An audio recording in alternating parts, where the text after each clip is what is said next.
Hello, everybody.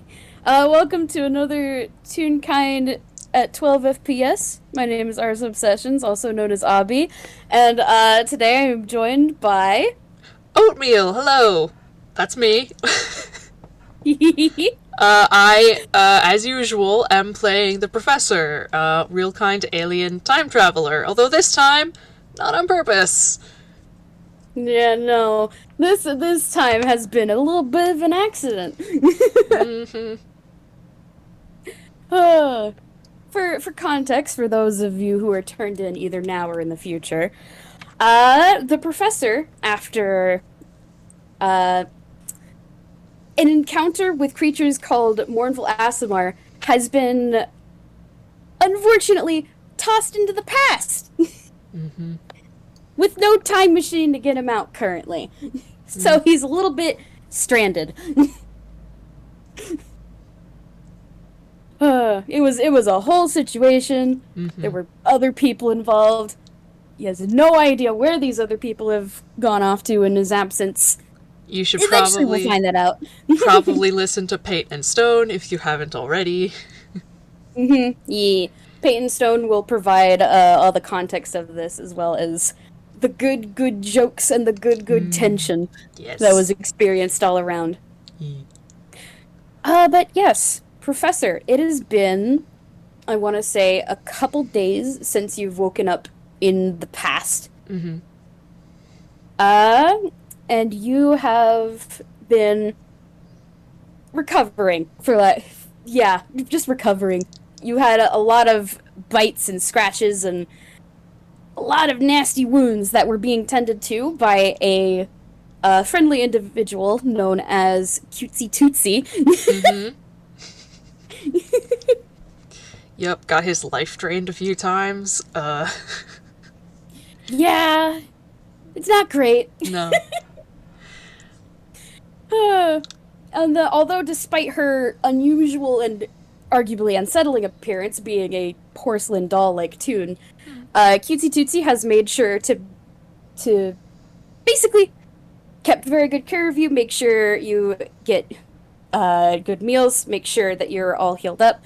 She also apparently has healing magic because she, after you woke it up shortly afterwards, she used stuff like cure wounds and such to ensure that there was, nothing open and nothing Yeah. of immediate danger. Yeah. Yeah. Yeah, yeah.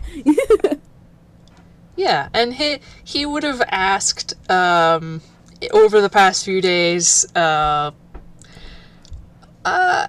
like if anyone was found with him, and probably been told no. Yeah, yeah. The whole process took a little bit because Tootsie would have explained to you that you were actually found by Milo, who was the uh, he's surprisingly real kind, which is a noticeable difference from most of the other folks who reside here. He's made entirely of wood. He Ah, found you and had brought you here with the help of some of the others who help tend to whatever this building is. I imagine you haven't really left the infirmary much, except maybe to, relieve yourself and or get food from their mess hall. yeah, it's like a hospital situation. Yeah. Well, it's like this part of the building is a hospital, but it's not like the entire building itself is a hospital. It's like a little infirmary Okay, area. yeah, part of it. Got it. Yeah. Like part of it is purposed to be for medical aid and such. Yeah. Yeah. And then shortly after you expressed like the hey, was there anyone else? There was a group that was basically gathered to go look out and ask around, but it doesn't seem that there has been anyone else who Was found in bad shape. was found in bad shape, at least not in the same way that you were. Yeah, yeah. Hmm. That is encouraging. Encouraging. It could also be very worrying. Who knows? Yeah, it's... It matter that they were tossed in another time period if things didn't go well. It could, but yeah, he's just, alright, if they're not here, nothing I can really do about it until I get better, so, you know. Mm-hmm. Yeah. Cross that bridge when we come to it. Yeah, cross that bridge when we get there. But yeah, I'd say after these few days, you are finally given the okay to basically just go do whatever. Yeah. Like you're given the okay that hey, you look like you're feeling good enough that you can walk around again, and you know, Yeah. And he's... do whatever it is you're doing. Yeah. He's very thankful and all of that. Mm-hmm. Alright, so he's got his stuff together and he's gonna leave. Should I roll perception? Because he's probably not had much of a chance to see much. Yeah. Okay. Perception check would be good. 10. Starting off strong. 10.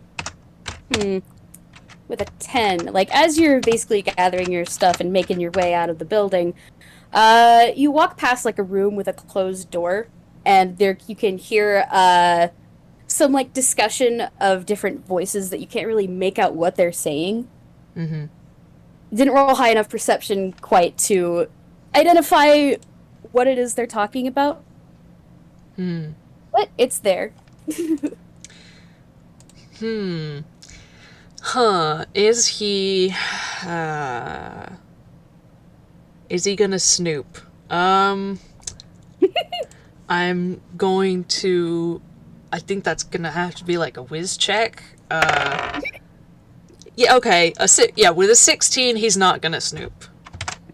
Okay. So, he will move along. Alright, cool. You, make your way out of the building, and you are now greeted to the outside of where you've been staying. And if you could roll another perception check, and so I can gauge what info you get. Oh, much better. That is... Let's type it. 21. 21. Okay. You open the door to this building, and you look outside, and you were greeted with a town you've probably never seen before. It is... how to describe it? It kind of feels like you walked into a toy box, is the best way I can describe it. All of the buildings resemble like those wooden toys, kind of. Like they're all made of wood. They all have like childishly constructed architecture, and there's also a little mix of steampunk in there, if that makes sense. Sure. Yeah. It's like somebody. You've got like working like Tinker Toys and stuff. Yeah. and like your toy trains that are full size and actually work. Exactly. Yeah. Essentially, you go out into the street, and there's a noticeable difference. There's no cars, but there are bikes, and there is a trolley that passes by every once in a while that I'm pretty sure you've heard every few hours as you stayed here. The town is also kind of like in a I want to say like a tiered look. There's like this center area that you're in, which is kind of lower than the outer ring, which is a bit higher, and in between both levels there's kind of a large set of train tracks that you can even from this distance see like a big cloud of steam of a train chugging along. Mm-hmm.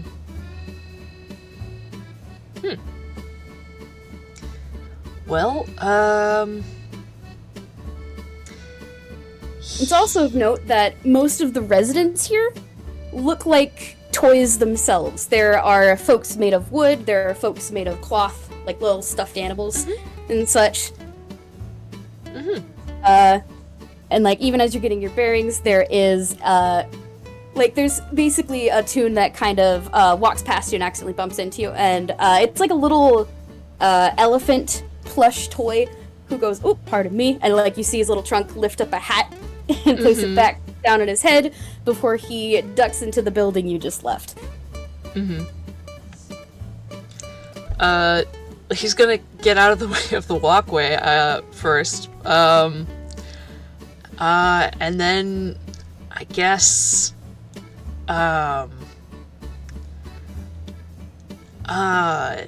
he doesn't know where he's going or really... Oh, okay, that's what he wanted to find.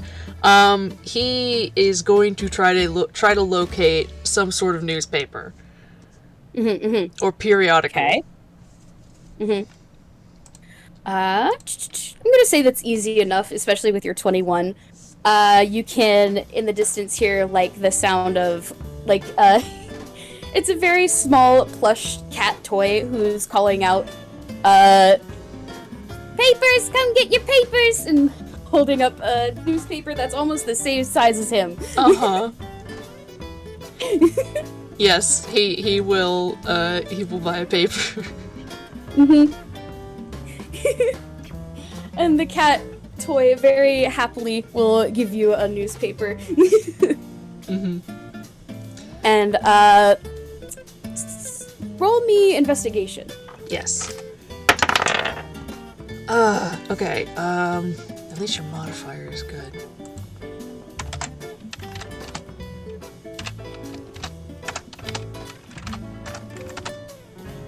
That's a 14. 14. Okay. With a 14, you do catch the detail you're looking for, because it's not hard to miss the date. It is, I believe the date would be 193 AE, which is 193 after erasure. And it's basically like the same day on the calendar of when you went to the museum, but it's just 30 years in the past. Yeah. So he's just sort of like, well... You also, with a 14, absently flicking through the newspaper, can find little snippets of stories talking about theft and robbery that seems to be taking place all over town. Though the said robberies seem random and there's no theme. It all seems random. It all seems just to be unfortunate happenstance all happening around at the same time. Odd. Definitely taking note of that.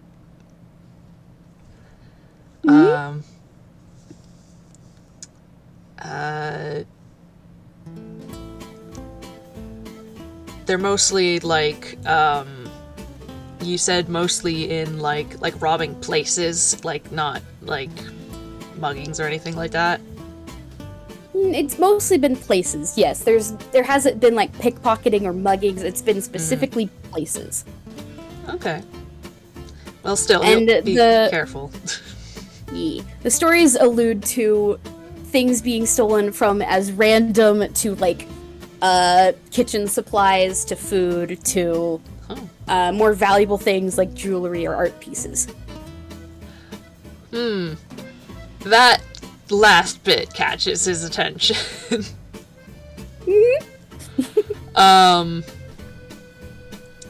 And he's going to try and see in the paper if it says anything about specifically what kind of art, because art has been on the mind for obvious reasons. Mm-hmm. But I'm not sure if that is covered in this article. Unfortunately, there doesn't seem to be much covered in the article for further details. It's just covering basically the basic gist of it. Yeah. Basically, just the bare minimum of bringing awareness to those who read. And that's about it. Well, he at least has the beginnings of an idea, as he has realized that he is 30 years in the past, and that's a lot, and he probably gets the name of the place from the newspaper. This place is called Tinkerton. And from what you can gather, it appears to be a city in the Independent Isles.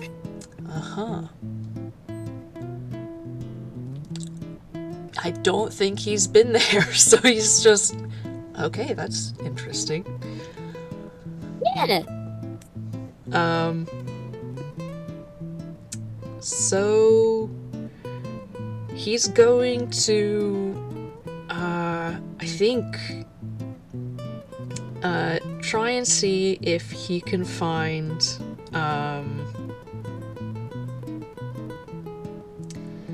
the, name of... like, an address for the newspaper,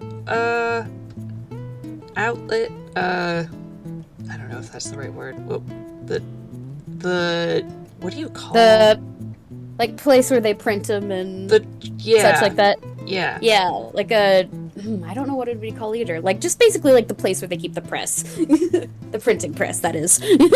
Right, or like the journalism Publisher. office. Yeah. Publisher. Yeah. Thank you. Exactly. Yeah. I'd say roll me... let's do survival.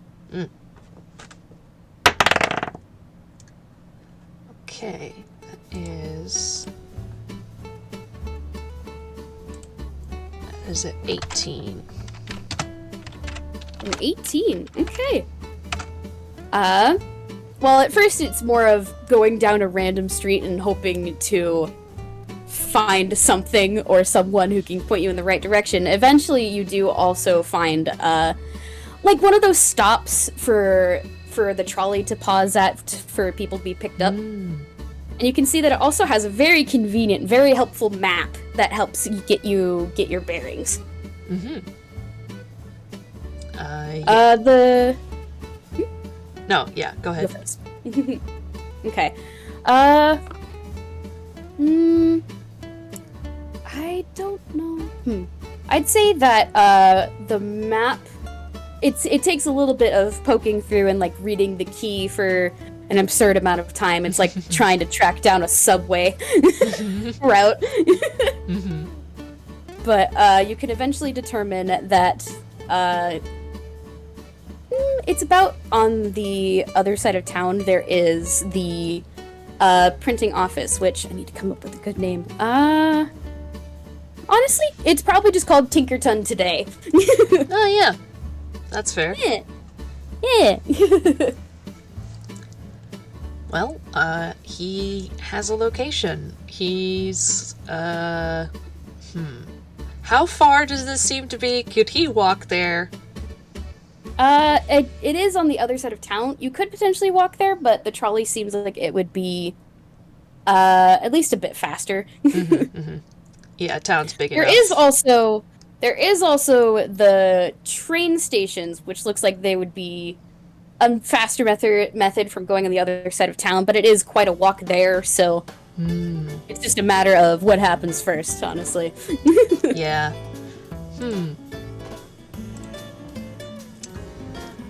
Alright, Professor, you're going to take the trolley or the train? Trolley. Trolley it is. You wait at the stop for a little bit, and it takes, I want to say about 5-10 minutes before trolley rolls up, and different tunes hop on, different tunes hop off. There's little marionette tunes. There's a Jack-in-the-Box that's kind of hopping down the stairs and teetering away. There is like a little group of knitted toys that look like they're Sackboy from like Planet. Mm-hmm. There's like a group of like 4 of them, and they're all just helping each other up because they're only about a foot tall. Oh my goodness. It is just a wild group of just dozens of tunes that look like they're all just the most adorable toys and the creepiest toys. There's a good mix of vintage looking ones there. Like the kind of vintage toys that don't really age well. Oh yeah. Oh yeah. Yeah. Yeah. Well, if they've disembarked, he's going to head on in. Pay the fare. Yeah. Fare is pretty cheap. It's probably only just a few copper pieces, and then it's just a matter of finding a seat. You find one pretty easily. Next to an individual who is currently holding up a newspaper and kind of like reading it. He's probably going to be looking out the window most of the time because this place is pretty cool. Yeah. It's got 2 aesthetics that don't seem like it would mix together well, but it does surprisingly well. Yeah, he's very interested, despite having a lot of concerns right now. Yeah. If this is the fastest he's going to get there, he might as well enjoy the scenery. Yeah.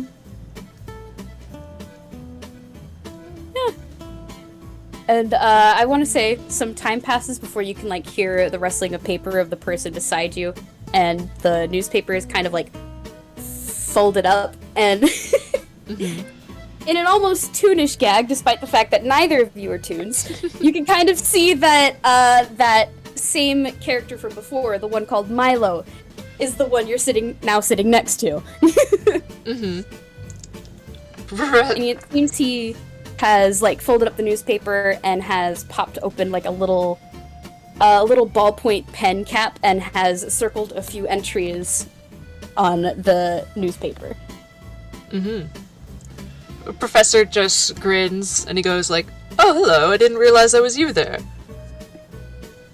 What? Hi. Milo kind of like looks a little surprised, and he just does like a little nod hello.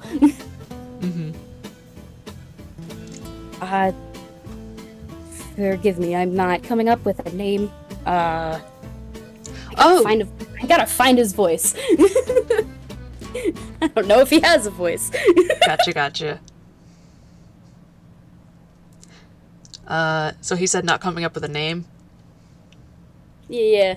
Yeah, he goes, like, "Oh, no, it's just the professor." Oh. I thought was professor of something. Just the professor?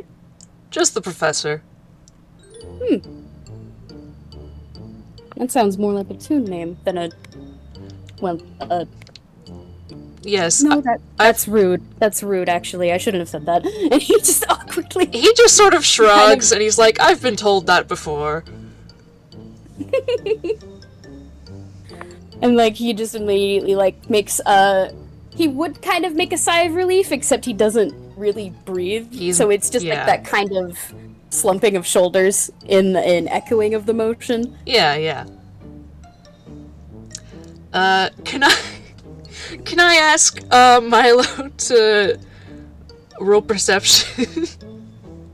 Absolutely. Let me crack open his character sheet. Perception.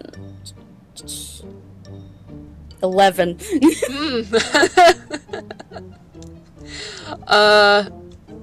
God. Well, you're not gonna get the thing I was thinking of, but, yeah, no, this guy's very definitely, real kind, like, no possibility that he's just a very realistic dude or anything like that. Um, Mhm. Kinda odd choice of clothing. It's not in style, that's for sure. Mhm. Um, and that scarf is really long. Mhm. um, but other than that, hey, this is that guy that was at the infirmary, and Mhm. he seems to be in pretty good shape now. Mhm. Yee. He also has a newspaper. Mhm. And Milo can kind of absently takes note of like the newspaper mostly. Uh, he's kind of just sitting there, kind of awkwardly, not sure how to start conversation. He doesn't really talk to strangers much. Well, that's alright. Professor does. So he just sort of like gestures at his paper, like, "What's caught your interest there?" Oh, well, he kind of flips through the newspaper and points out a few different articles. And you can you can notice that he's actually pointing to some of the articles that you found that involve the thievery and theft and such. Uh-huh. Well, I we were asked to look into some of these uh these robberies, and we're hoping to find answers of what's going on. These this isn't actually like the first time they've started popping up. It happened about they started happening about a week ago, and we've been trying to track down potential leads. Unfortunately, whoever's doing the thieving is very good at not leaving many clues. Oh, interesting. I did notice that when I was looking at the paper, but... Oh, who's we? Oh, and he kind of takes a moment. He reaches into like a pocket that's in his jacket, and he pulls out like a little, basically like it's kind of like a little business card, and in the center of it there is the icon of an eyeball with a couple gears in the center as its iris. And it reads the Clockwork Eye, and it's essentially a investigative / adventuring group. He just sort of grins and, like, tilts his head and he goes, like, "Are you a detective of some kind?" Well, not officially, but kind of. It's more like adventurers who set up this group to get jobs a bit easier. Very interesting. Huh.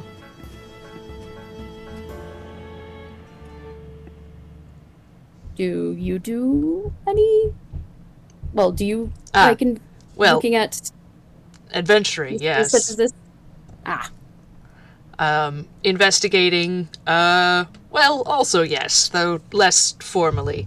I have a few friends who are detectives, and the like, but, I'm not myself. interesting. And he actually does seem like genuinely interested.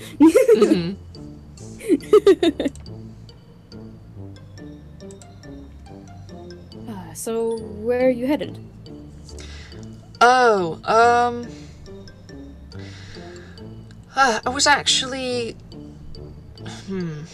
I'm trying to track down this, I'm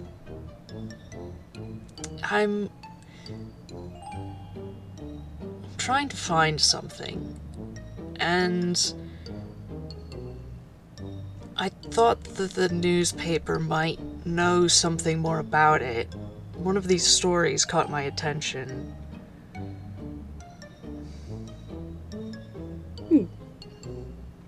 I'm Which? looking for a piece of art.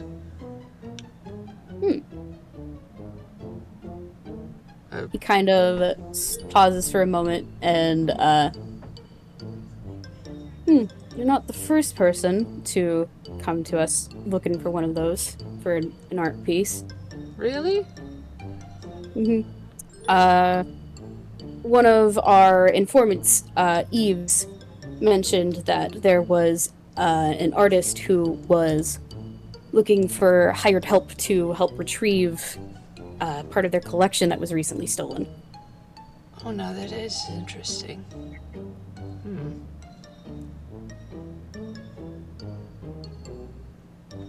Huh.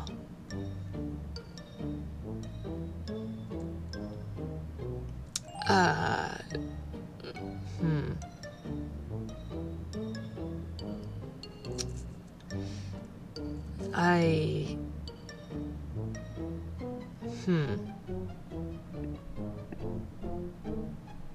Like, as you're kind of humming and hawing, Milo, just as passing the time, is just kind of flipping through the newspaper again. His hands seem to, like, always be moving in some way. Either if it's just holding something or tapping something at his side. Yeah, Professor is just sort of like, oh, he's really not sure because this seems like such a long shot. He knows one object that he can count on somebody in the future having, that he knows has existed for a while because it was in a museum. And yet they're in a completely different place. But I mean, he's kind of got to go with, he doesn't have anything else, you know? This is his only sort of lead. Lead question mark. Yeah, quotation marks. Lead to something. So he's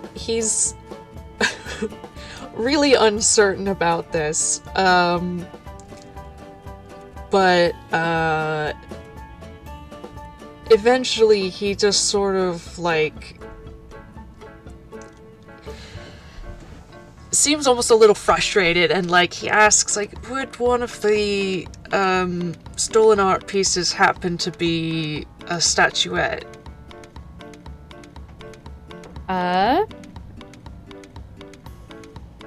You don't even have to roll insight. You can kind of see Milo's little wooden eyebrows kind of raise up a little bit.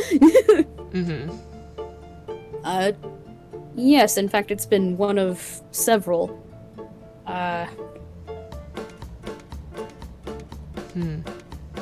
Then he's just kind of squinting at you. Yeah, because that was suspicious as hell. Yeah. Yeah, he just sort of like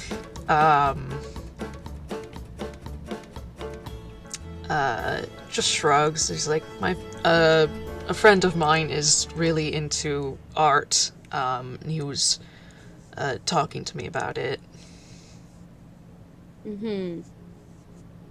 I thought it would be nice to see it myself, but it seems that that's not in the cards unless it can be found.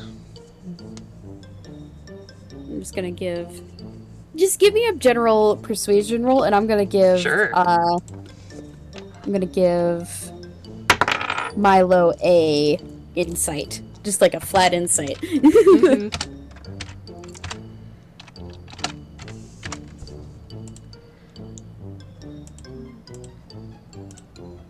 Alright. How's a 26? A 26 is more than enough. Especially with his comparative 17. After the initial moment of it sounding really suspicious, you do manage to come off genuinely enough, like these are your intentions, there isn't anything else here, that Milo does let the the suspicion of it kind of drop. Well, if you said you were an adventurer, yeah? Yes. Well, I myself am looking into these, and he kind of taps the newspaper with the bottom of his pen. Maybe we could look for it together? Ah, Could be fun. certainly. I'm up for it. Yeah. And he like gives like the suggestion of a smile, but his whole face is made of wood, and unlike Toon's, he can't really change much. Yeah. So it's just more like the bottom of his eyes kind of have like a little eyelid that goes up a little bit. Yes, yeah. Yee. Eee! Well, for my own suspicions, I was actually gonna go and talk to the artist who requested getting some help from us earlier, if you would like to come with. Yes. All right. Should be at the next stop. We're looking at for a tavern called the Tipsy Cog. Oh wait, no, the Tilted Cog. Dang it! Wrong T word. Nice.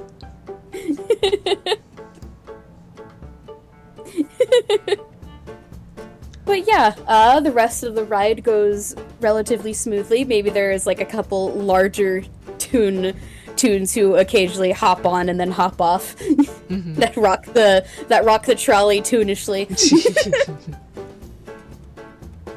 But eventually the trolley stops and there's like a bing bing, and Milo gestures for you to follow him as he hops up out of the seat and makes his way off the trolley. Yep, Professor follows. Yeah. And you guys are now kind of like in an area closer to like the center of town. There is the aforementioned tower, the Tilted Tower Tavern. Tavern. Yes, tavern. The Mars Tilted gotcha. Cog, which is, it looks like about a 2-story building. It doesn't seem quite busy at the moment. It is also kind of situated in a part of town that is next to a very large clock tower that's kind of directly in the center of town. Nice. Yeah. So who are we looking for? Oh, we're looking for an individual by the name of Dusty Hooves. They should be staying here in one of the upper rooms. You... Fuck.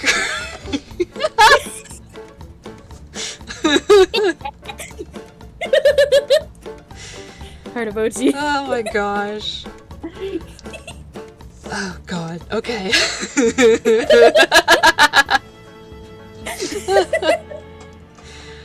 And we've come full circle.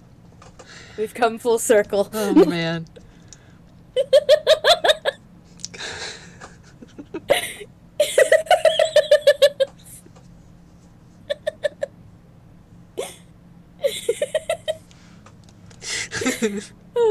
Okay. Refocus.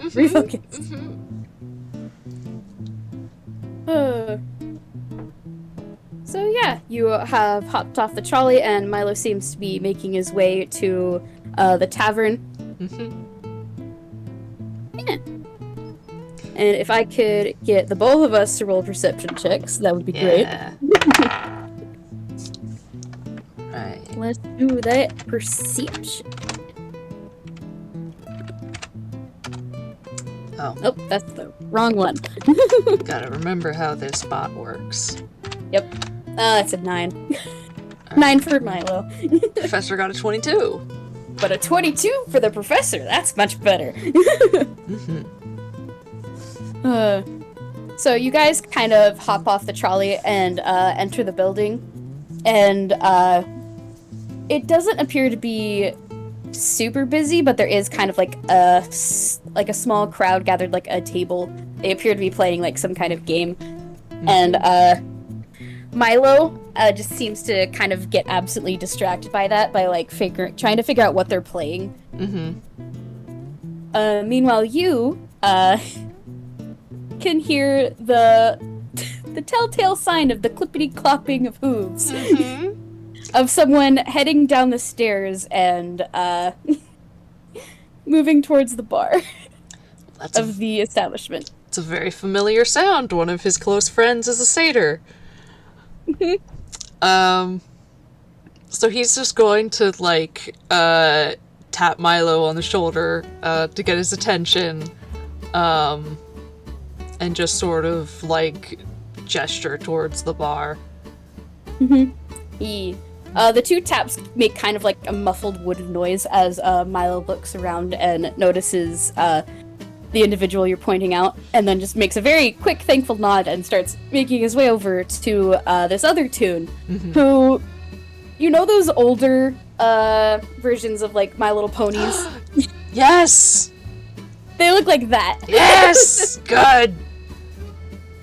Oh my gosh. And this pony is just kind of, has somehow seated themselves up at the bar and has kind of glumly ordered breakfast. If this pony was any sadder, there'd be clouds over her head. Aww.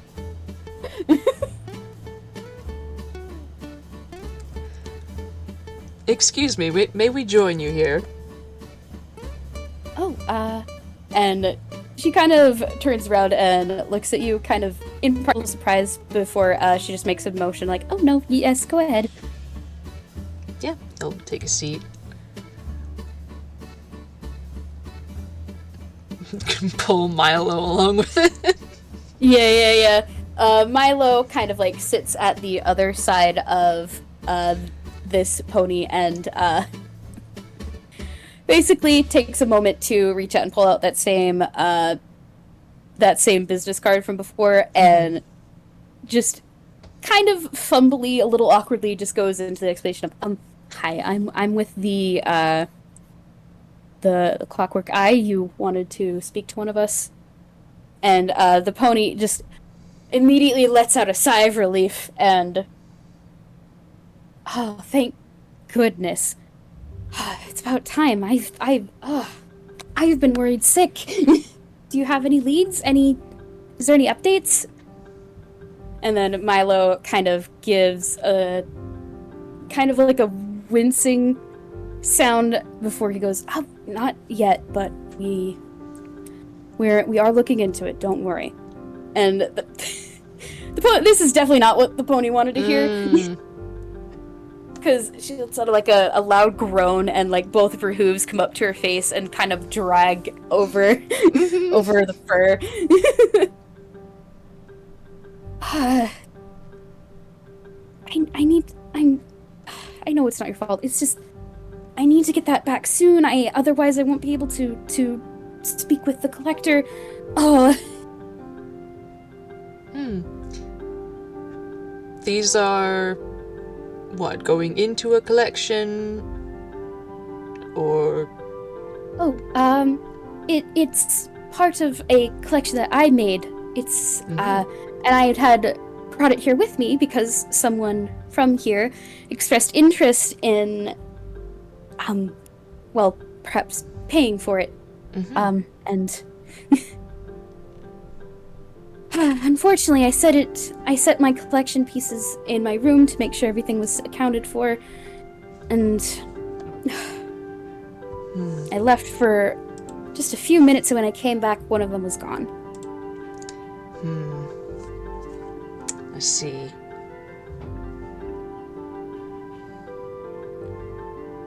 Are you, a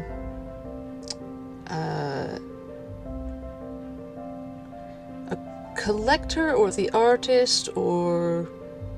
Oh, I'm the artist. And she, like, as she's saying this, she kind of awkwardly gestures with her hoof towards her flank, where there is a little a little mark that proudly displays like a chisel on stone. Nice. He just sort of like nods, like, well, my friend is very into art, and he seemed to be very interested in your work. Really? And she kind of perks up a little bit. Oh yes, recommended I check it out myself. Oh gosh, I didn't know I was known this far out. Oh wow. Like there's kind of like the covering your face with her hooves a little bit as she tries to quickly gather her bearings. Uh-huh. What works were they interested in?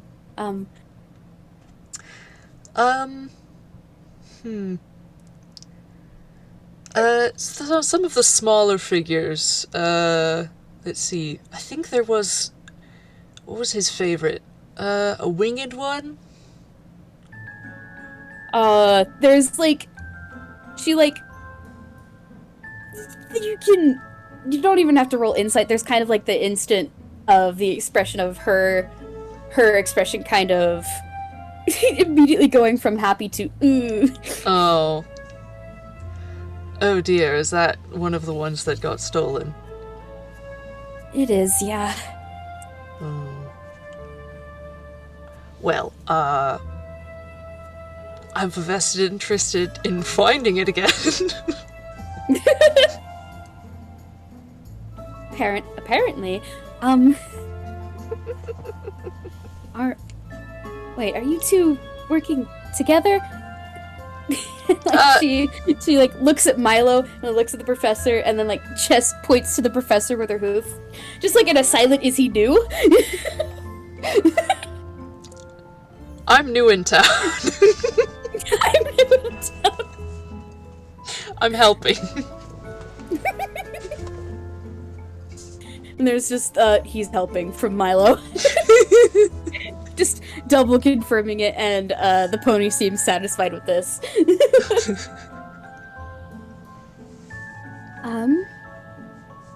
Well, if you want, you two can come upstairs and you can check out the room again, though I don't know if you'll find much else than the others have already looked for. Yes, I would like a look. There's always a chance.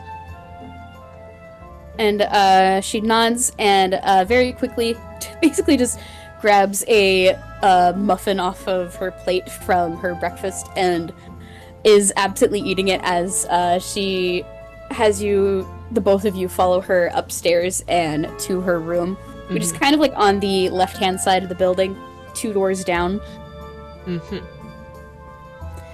And once there, I need you to roll investigation along with Milo. Nice. Oh, I got a nat 20. Oh my gosh! Wow. And my modifier is a +9. So. Wow, okay.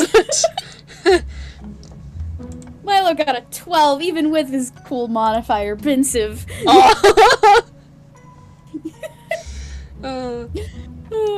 Milo seems to be held up on some of the bigger details, but you, as if you've done this 1,000 times before, and hey, maybe you have, I don't know,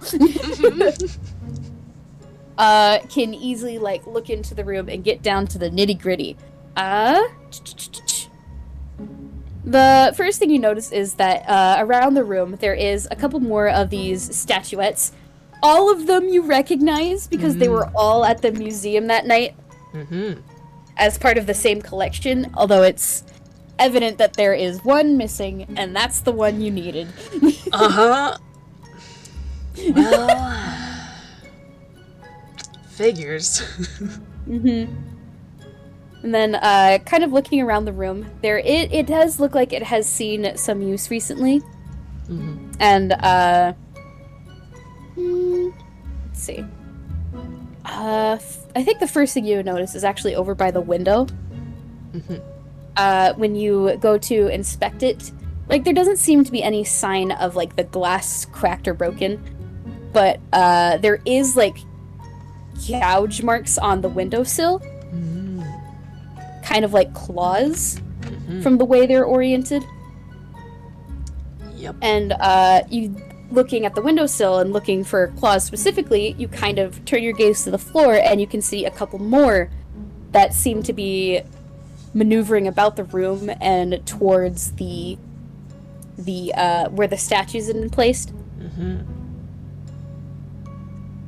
Following this gaze, you can also see, like, a little it's a little glinting of something, and it takes a moment for you to find, but it seems to have been swept underneath like the dresser of the room.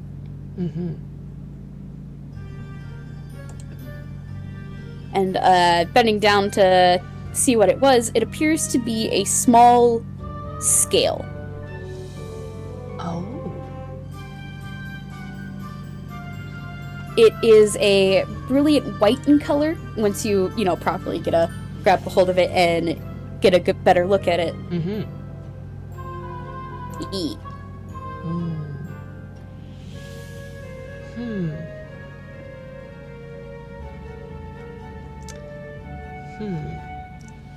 I don't think I have any. I'm looking at my spells. Just to make sure, because I have some interesting spells. Yeah, not for this.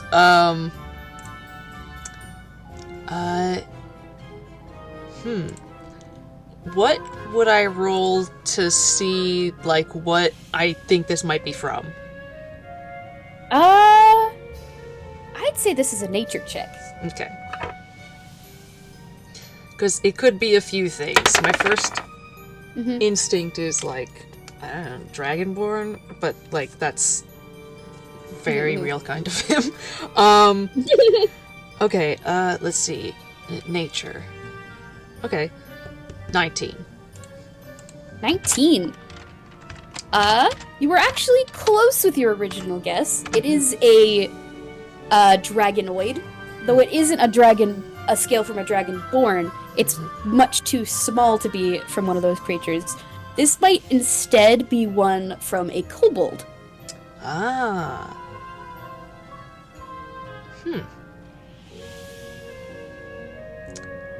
Very interesting. And I'm going to say kind of like on the other side of the room, you can kind of hear a tapping of something against metal.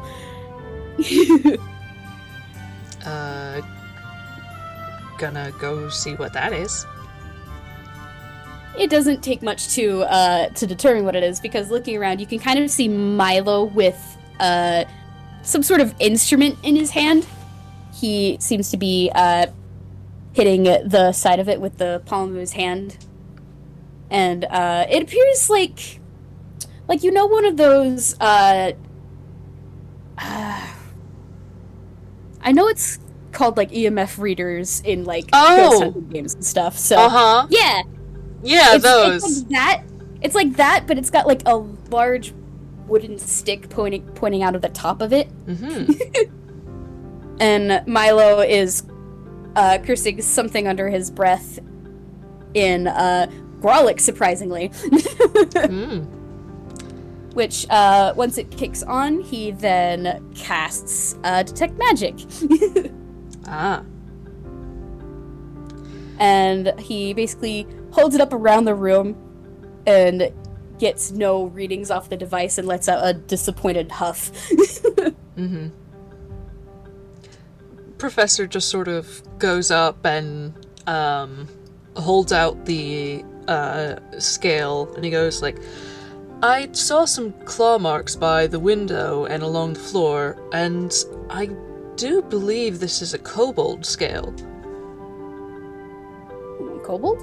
And Milo kind of like, very interestingly, well, not interestingly, interested, he kind of puts the instrument he had back into his little messenger bag on his side, and he pulls out like one of those lenses used for like looking closer at like jewelry and such to get a closer look at the scale that you offered. Yeah, jeweler's lens, yeah. And then I'm gonna roll a history check for Milo real quick.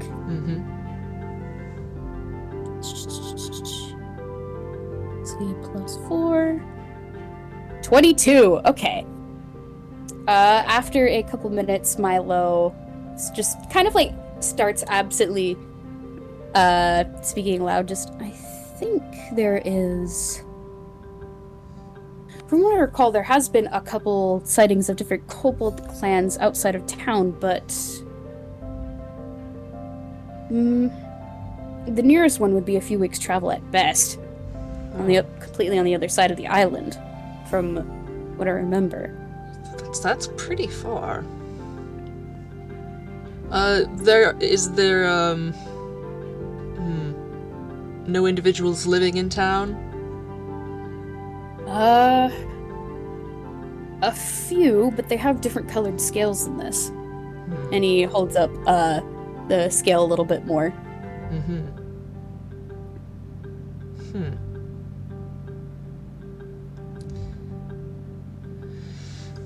Interesting.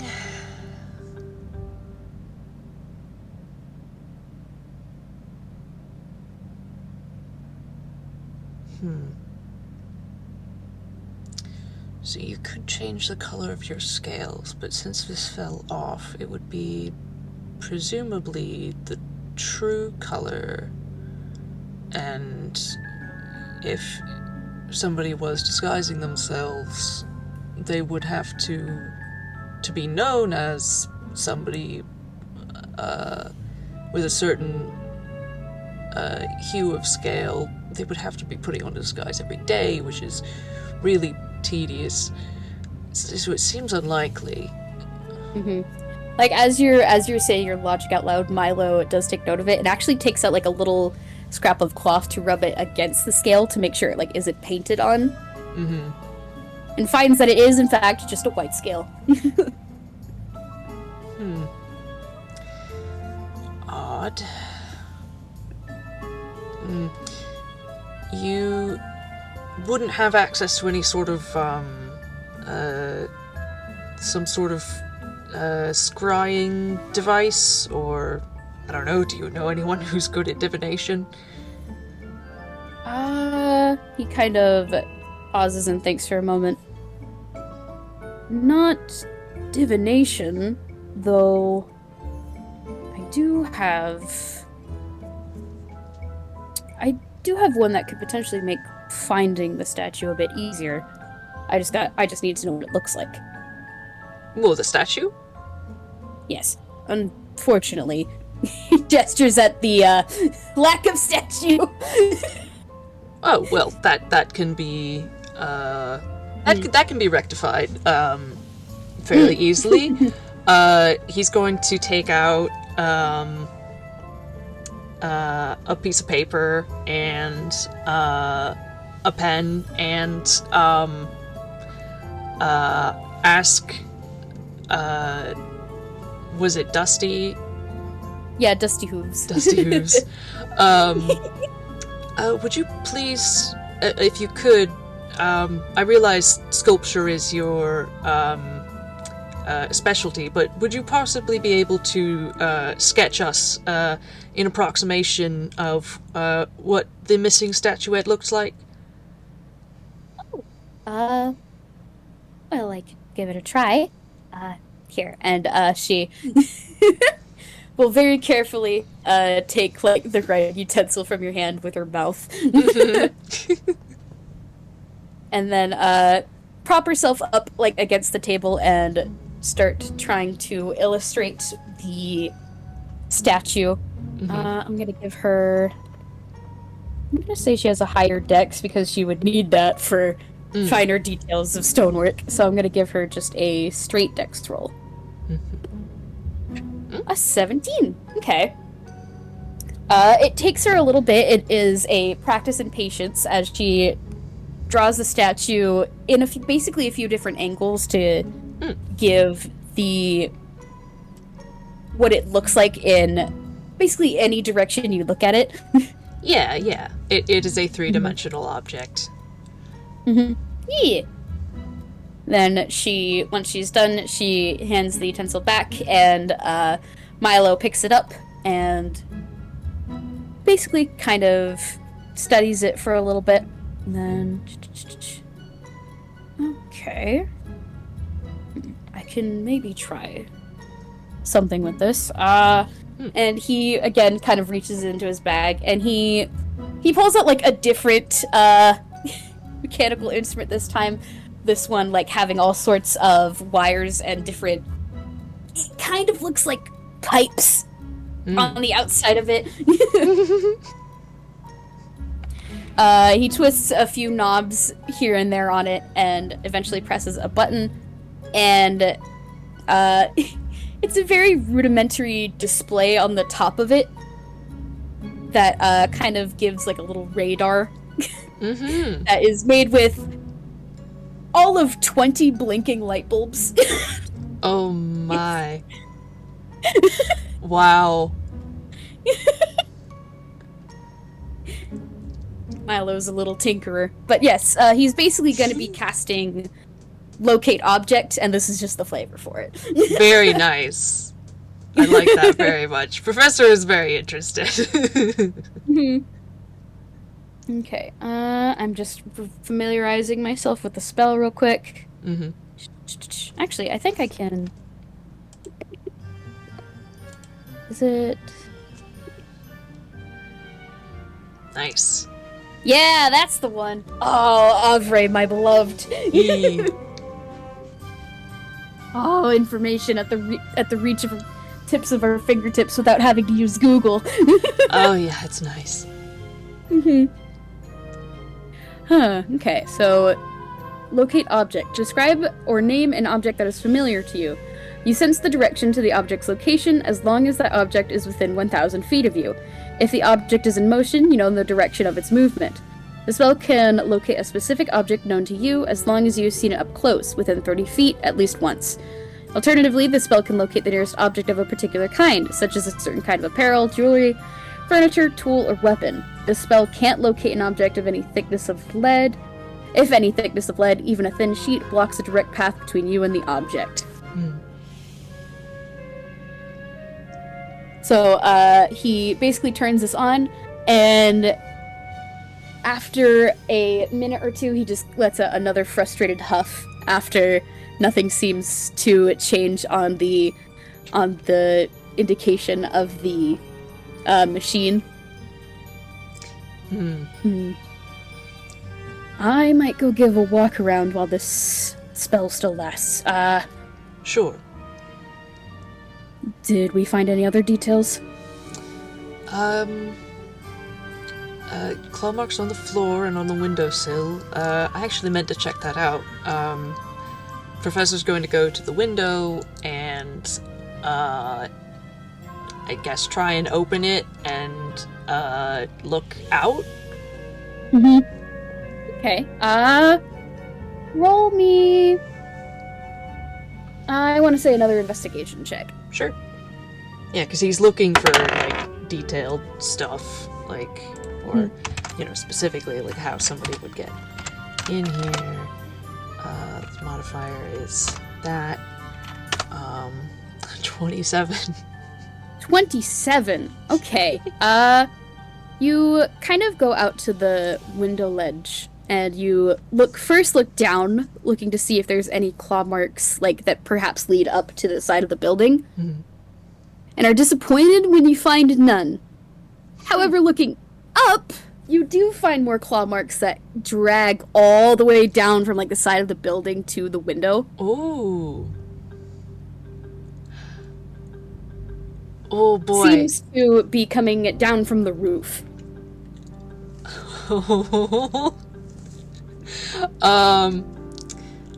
Okay. He just sort of, like, turns back and he says, like, I may have found something. Just a moment. I'll be on the roof. And he's going to Misty step onto the roof. There's like a moment where Milo like goes to follow after you like hurriedly, like wait, don't climb. Oh. Right, magic. And then I think Milo in the meantime will just be going outside and hurriedly in the 10 minutes he has just walking around to see if he ever gets in the radius of the statue. Yeah. But yeah, you are now up on the roof. This is going to be a new investigation roll because you're now in new surroundings. Okay, that is 21. 21. Okay. You look up onto the roof to see kind of more of those scratch marks. And at first there's like a minute of disappointment because it seems like up here there's only like twigs, pieces of wood. Before you realize there's no trees near this building. Huh. And you take a closer look at that, eventually walking around the roof. And eventually you see kind of like shoved behind like a very, like the chimney of the building, there is a wicker basket that seems to have once been orb-shaped but is now definitely broken, with a big piece of cloth kind of tied to one end of it. Whoa. Weird. Huh. Does it seem like the bits of twigs came from this wicker ball? Yeah. And even inspecting closely, they do seem to be, have been ripped open as if, from claws. Huh.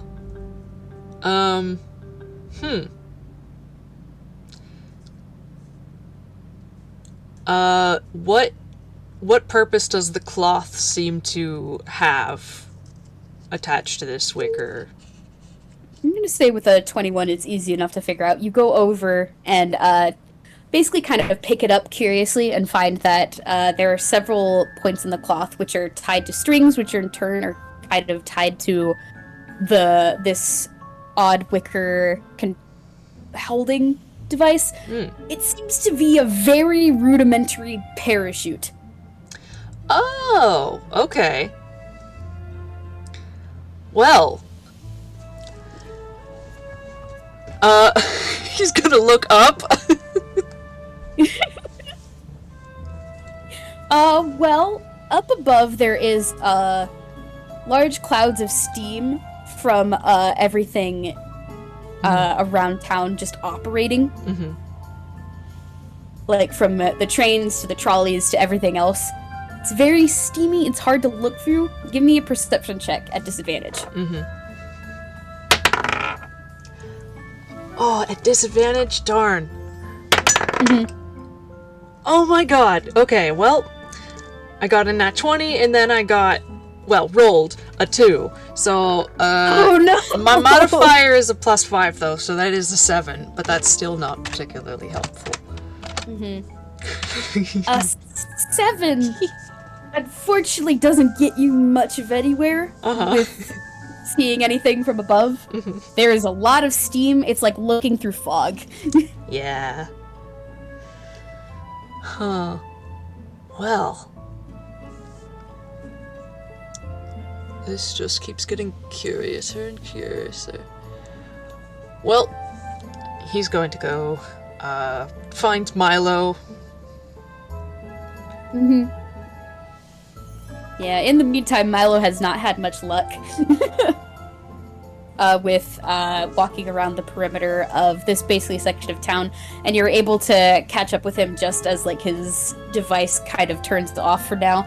And he just lets out the most disappointed sigh. So... Well, I've got nothing. Too bad. Well, I did find something interesting. It would appear that, our burglar parachuted in a, wicker basket, essentially. Milo's like two little eyebrows just kind of swoop up on his head.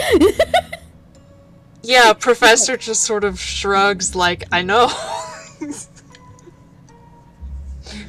That is. Hold on, I gotta see this. And like Yeah. Milo is suddenly is like looking to the roof of the building, and he's just moving towards it. Mm-hmm. Yeah, that's fine. Professor is, Professor will follow him up to the roof the normal way. Mm-hmm. And Milo's not taking the normal way. Oh? I have to roll athletics for it real quick. Hang on. Oh! Actually, no, acrobatics, because it would be climbing up there. So yeah. 20, nat 20. Whoa! Nice. With surprising dexterity, this wooden reel kind basically hops up onto the side of the building and kind of grabs onto I think it's a drain pipe is what they're called, and uses it to hoist himself up until he eventually gets to the top of the roof and hoists himself up onto it. Professor, like, sticks his head out the window, like, oh, okay. And then, like, goes back to find the stairs. Mm-hmm. You actually, Professor, you hear a little thump of something, and looking behind you, you can see a rope has fallen down for you to climb up as well if you so desire. Yeah, he'll go ahead. Alright, you have advantage using this rope to climb. Alright, athletics? Athletics or acrobatics? Okay. That's usually my ruling for this, so. Yeah, I'm gonna take athletics, because that's much higher. Let's see. Modifier is... Yes, that. Oh, advantage? I could get even higher. Nope. We're gonna go with the first one. 26. 26! Yeah! With ease, you are able to scale up the rope and make your way up onto the roof, where you can see Milo kind of inspecting the same wicker basket parachute device thing. Yeah. And he's kind of holding it up and turning it about in his hands. Have you seen anything like this? No. Though I don't know how they managed to get themselves up in the air if this is... And he kind of, like, looks at the parachute and, like, inspects it closely, see if there's any damage, doesn't find much. And he just kind of, like, looks up into the air and scratches the back of his wooden head. How did they get up there? I don't know. Are there... there aren't any, like, surrounding, like, skyscrapers or anything in this town, right? Like, just from the sound of... There isn't a skyscraper, but there is a clock tower. Oh, that's right! So Professor's looking for, like, tall buildings, and then he's like, okay, well, I was thinking of an aircraft and wondering how, they got a hold of one of those, but, they could have just come from that.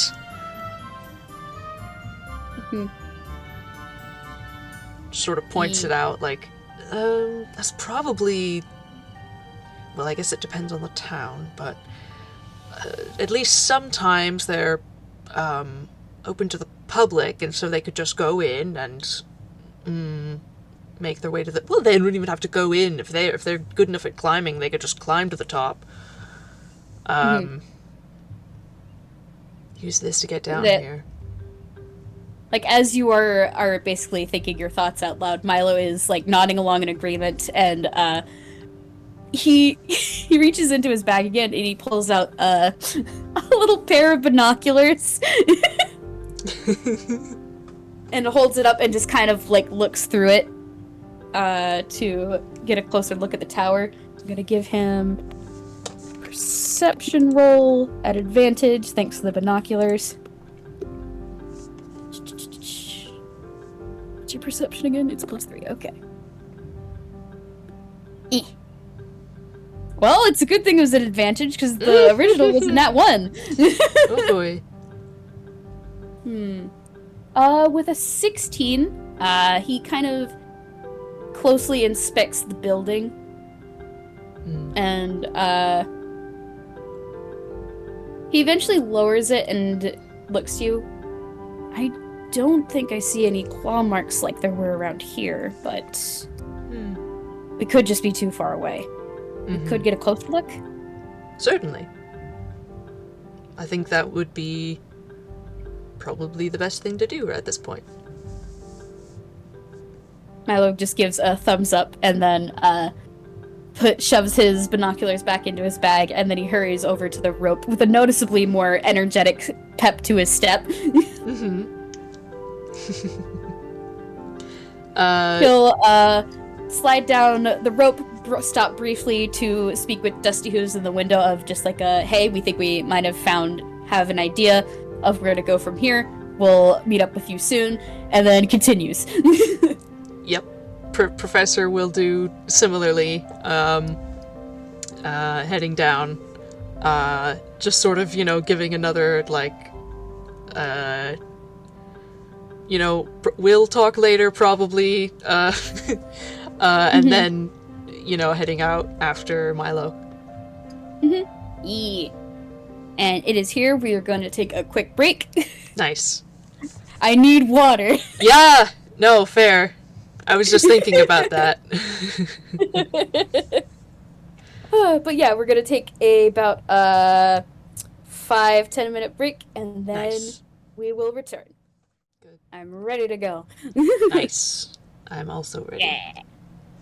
All right. So, before the break, I think we were just having that the professor and Milo were now beginning to head towards the clock tower. Yes. Yeah.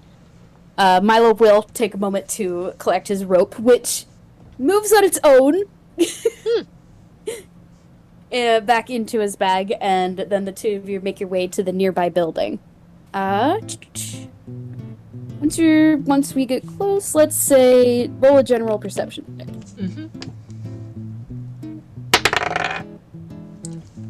All right, we continue having good rolls. Milo got a 10. You got a 22, though. That's pretty good.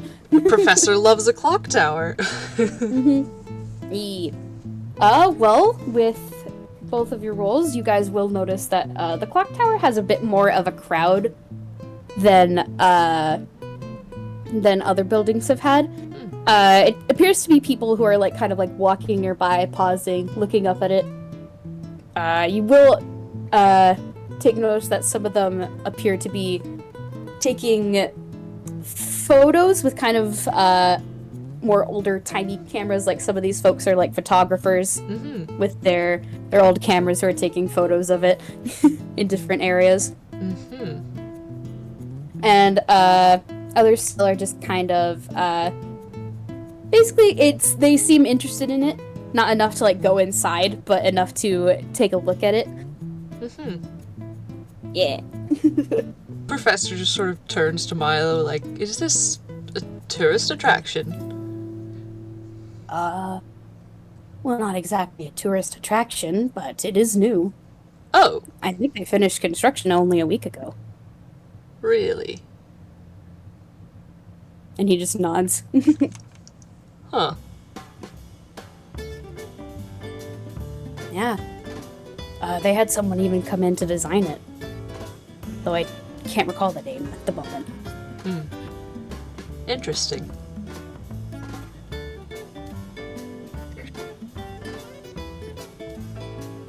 All right, well, I guess we can see if it's open. Yes. All right, and Milo will immediately resume stepping closer, and once he's there, he just kind of first thing he does, tries to open the door. It is I am gonna say it's locked because it is closed to the public for the time being. Well, door's shut. Would you like me to change that? He gives you a look, looks around at the other folks who are kind of nearby, looks at you again. If you do it discreetly. Well, that's going to be the trick, isn't it?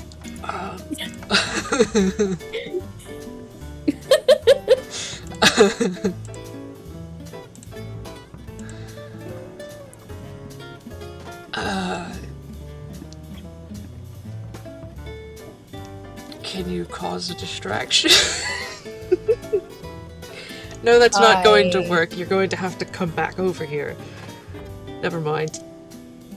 Hang on, give me a sec.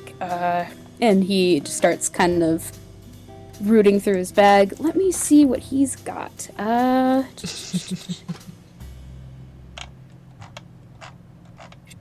What spells do you have? Actually, scratch that. I have a worse idea. Oh no. I'm gonna roll Tinker's Tools real quick.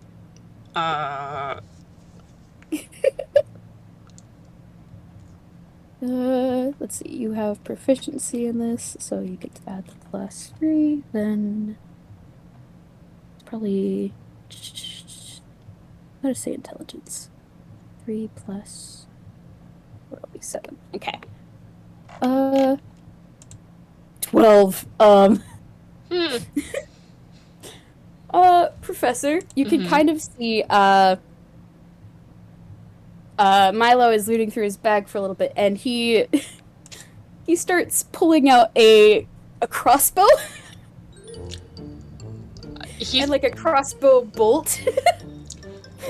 Professor's just going to like put a hand on his arm like, what are you doing? He pauses for a moment, holding both of these things in his in his hands before he reaches back into his bag and pulls out like a firecracker. Okay, continue. Professor's just going to get his thieves' tools ready. With the 12, the firecrackers are fastened, though not in a way that makes it necessarily balanced. I'm gonna roll stealth for Milo real quick. Okay, Milo, what's your stealth? Unfortunately, Professor doesn't know what he rolled. That's 5, so a 23. Okay. So Milo first make sure that everyone nearby is distracted before he ducks into like behind like the corner of the building, making sure to hide behind something to keep him out of view of anyone nearby. And now I'm gonna roll an attack at disadvantage because of the unbalance of the bolt. It'd be, I think this is disadvantage? Yeah. A 15 in total. Okay. Not the best, but not the worst. It's pretty, I'd say it's good enough even. So, unseen by Professor or the crowd nearby, Milo kind of strikes a match that he pulls out from like a little tinderbox, and he lights the firecracker, then promptly points, aims, fires, and it kind of embeds itself into like a wooden lamppost across the street. Mm-hmm. And then there is the sound of like the pops and the lights of the firecracker going off. All right. He's gonna take this opportunity to use thieves' tools. Is that a sleight of hand with proficiency, since I have proficiency, or just a dex with proficiency? It would be dex with proficiency. Got it. Yeah. Oh my god. Okay, that's a grand total of 6. Would you have advantage because of the distraction? Oh, that's a good point. As opposed to I'd say yeah. No distraction. Yeah. Yeah. Oh, alright, that's off the table. Oh, well. Alright, let's try that again. Oh, much better. Okay, okay, phew. yeah, that is a, 22. 22. With a 22, you are able to easily use your thieves' tools to pop open the lock and get the door cracked open. The crowd around you seems to be more focused on the fireworks, which have appeared on a little crossbow bolt from somewhere. Mm-hmm. And the ruckus has directed enough attention away from the door that you were able to easily slip and slide, along with Milo, who is close to hurry after you and slip inside once the door is open. Yep, and we're just gonna close that door real quiet like. Yep. And once you guys are through, Milo gives you like a big thumbs up. Just like silently going like, that was good. That was awesome. And then Professor nods and smiles. Mm-hmm. Then I'm gonna say like this part of the tower is kind of like a little room. There's maybe like a little side room that's perhaps like a little a restroom, and another side room that's for any basically the person who tends the clock every once in a while. Just their office. Yeah, a little break room office type deal. Yee. And a little set of stairs that go upwards. If you want to roll perception for a fun detail. Oh, I would love to. Well, 15. 15 total? 15 total. I don't know. I'd say that's enough. You can kind of see like there is like there's also a photo on the wall kind of next to the office door. And it seems to be like a fairly recent one in terms of timeline, though it would appear more vintage from the technology that's available to folks who are more familiar with like future modern time period. I don't exactly know what this character is, but I can ask one of our members in the audience. Hey, Comet, real quick. What kind of... I'm assuming that Yudo's grandfather is a Toon of some kind. What does he look like?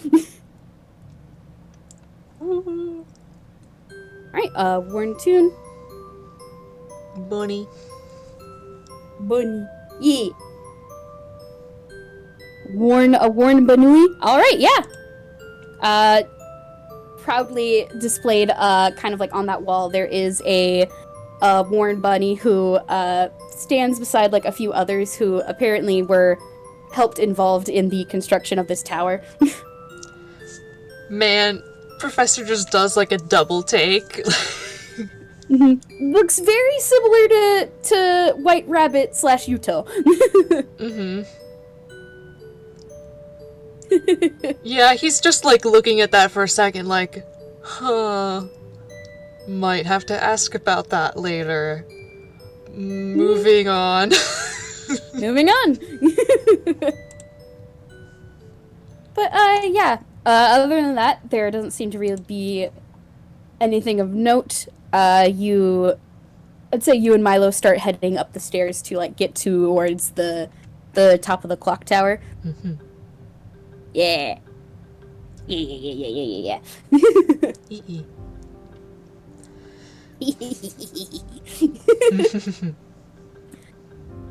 And, yeah, once you guys are closer to, like, the top, I'd say roll investigation. Uh-huh. Mm-hmm.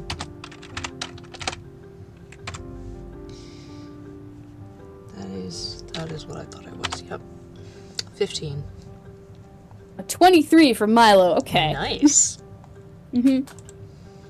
With a 15, once you are up at the top of, like, the tower where, like, kind of, like, all the inner workings of this clock are, Mm-hmm. like, there's, like, the very loud tick-tock, because this is a very big clock. Mm-hmm. Mm-hmm.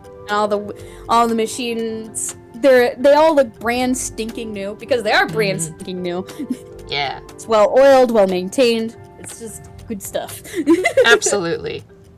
Yeah. There is noticeably, at least not that you can notice, there seems to be a lack of those claw marks or scales that you're keeping an eye out for. Hmm. And this kind of similar sentiment is shared by Milo, who is more closely inspecting the floors and anywhere basically where there would be foot traffic. Mm-hmm. Eventually, his gaze is directed more upwards, where there is kind of like a little catwalk that leads to a side door on the tower. Ah. Which he starts making his way up there to basically just check out the surroundings from that vantage point. Yeah. I guess once Professor is, like, done just sort of taking in this area, he's gonna follow him up there. Mm-hmm. Yeah. Then, now that you're here, it's kind of like an outdoor balcony area that leads around the outside of the tower, basically for, like, maintaining the clock face and to clean it when needed. Mm-hmm. And now that the both of you are up here, I'd say that you are in a position that's tall enough that it is not past all the steam, but a good portion of it. Mm-hmm. So, now that you're up here, I'm gonna ask for another perception check for looking up at the sky. Mm-hmm. This time, instead of at disadvantage, it'll be at a straight roll, and Milo's gonna pat you on the shoulder and give you guidance. Cool. I got a nat 1. Oh, expensive. Mm-hmm. Nothing. No.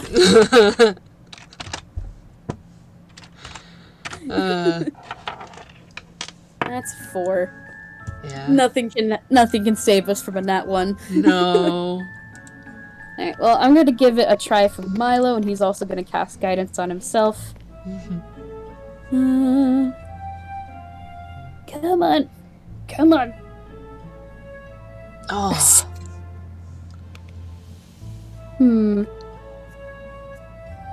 7 plus 4, 11? Yeah, unfortunately, no. There's not much he can tell from this vantage point. You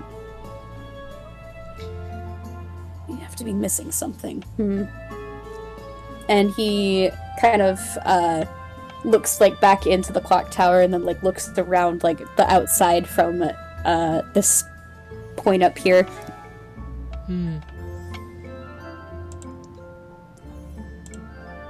He is basically gonna kind of think to himself,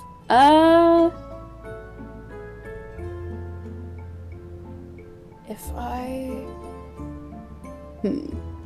He kind of raises He actually reaches into his bag and he pulls out like his Rubik's Cube and he starts fiddling with it, spinning it around in place. Mm-hmm. As he just kind of thinks. Mm-hmm. If this is involving a kobold as the person who is stealing, then I'm gonna roll a nature check for him to see if he can recall something. Mm-hmm. Professor is in the meantime also just sort of like looking around, trying to think. Mm-hmm. 9 plus 4 is 13. I'd say it would take him a while to get this detail. It's just basically like a solid 30 minutes of him like thinking to himself before he eventually turns to like a random book he has in his bag and flipping through different notes he had taken maybe a long time ago. Mm-hmm. So they're hanging out for a while, just kind of doing a thinky thunk. Mm-hmm. And then eventually there is kind of like the snap of wooden fingers as Milo goes, oh! Kobolds are nocturnal. Maybe we're just looking at the wrong time of day. Oh.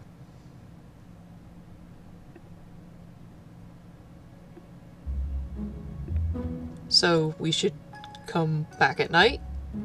Or...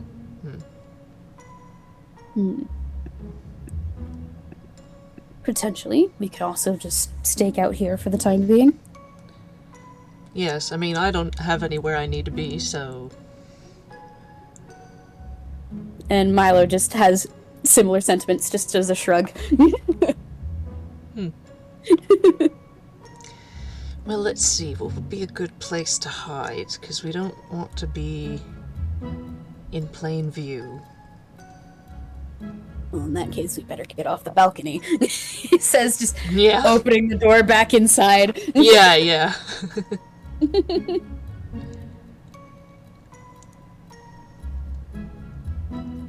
Honestly, I imagine our best bet would be to stay up here near all the inner workings. Probably. It's They're pretty loud. Oh yes, very loud, and there's a good bit visually going on. Hopefully it would distract from any Hang on, plug your ears. And Milo, who had been looking at the clock face, hurriedly snaps his hands to his side as it starts to ring. Oh my god!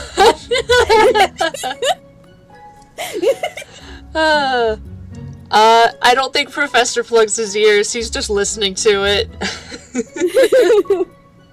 You are a bit close to it, so it is a little loud, but it's still good. I'd say like the actual ringing of the clock is very melodic. It's more like a little song that plays for some time before doing the 12 chimes to indicate the time of day. Practically makes its own song before announcing the time. Nice. Eee.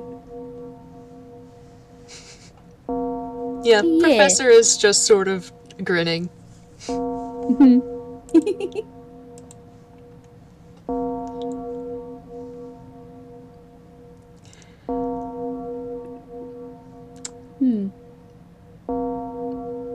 What was I saying? Accidental movements. That's it. Right, yes. Just don't want to bump into anything. Yes. Do definitely want to try to be careful.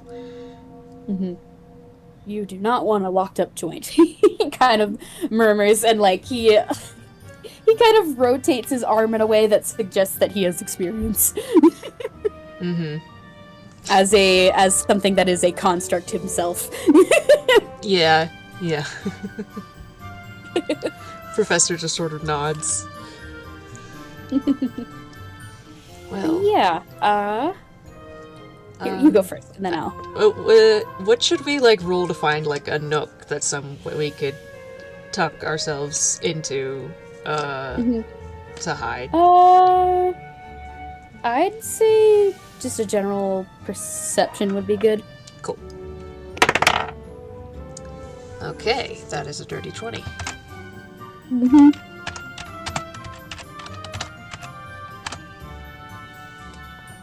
And that's a 1 from Milo.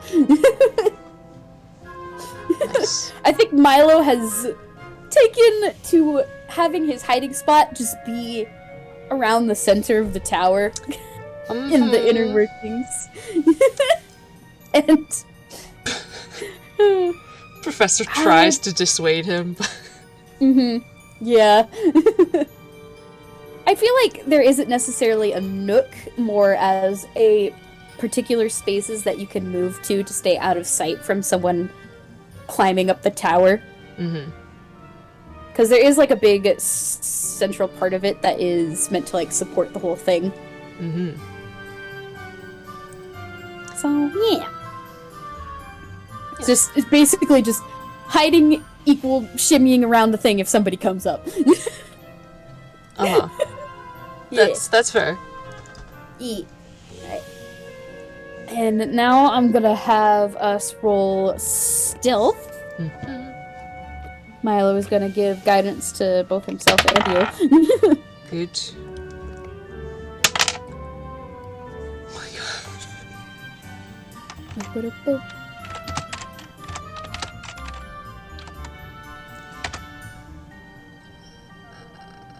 Oh boy. Yeah. Oh no. Remember to add a d4. I did already. Oh wait, Oh, wait, no. wait! My stealth mod. I completely forgot. Well, it's a +2, so that only bumps it to 13. Okay, well, a 13 and a 14. I'd say there's like a close call. Like maybe the two of you are absently chatting while basically literally waiting for time to pass, killing time. And because of it, you almost missed the sound of like the door opening from below as someone comes up to check on the clock, and just the mad scrambling of wooden limbs as Milo hurriedly gets out of sight, which I'm sure is soon followed by you. Yeah. And it's a little bit of like awkwardly shimmying around this central support as well as up and down the stairs as this person basically walks up. It's like a very old stuffed rabbit Toon who has like a little pair of spectacles and a bushy felt mustache. And carefully inspects everything, makes sure everything is still working before he nods and starts to slowly make his way down back to the bottom of the clock tower.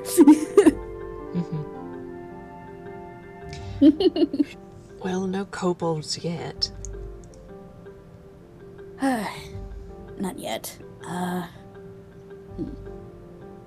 I'd say that just gonna hand wave that enough time has passed that it is getting closer to dark.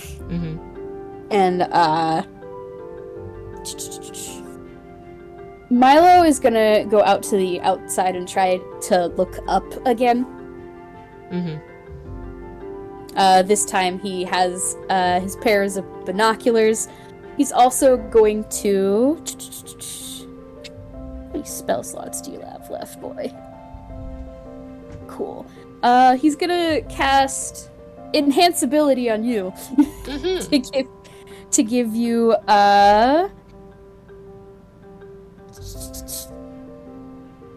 Owl's Wisdom, which will give you advantage on wisdom checks, specifically. So now you have advantage on your perception. Nice. Yeah. So, freaking Owl Wisdom plus Guidance, go. Alright. Have advantage and a +4. Well, D4.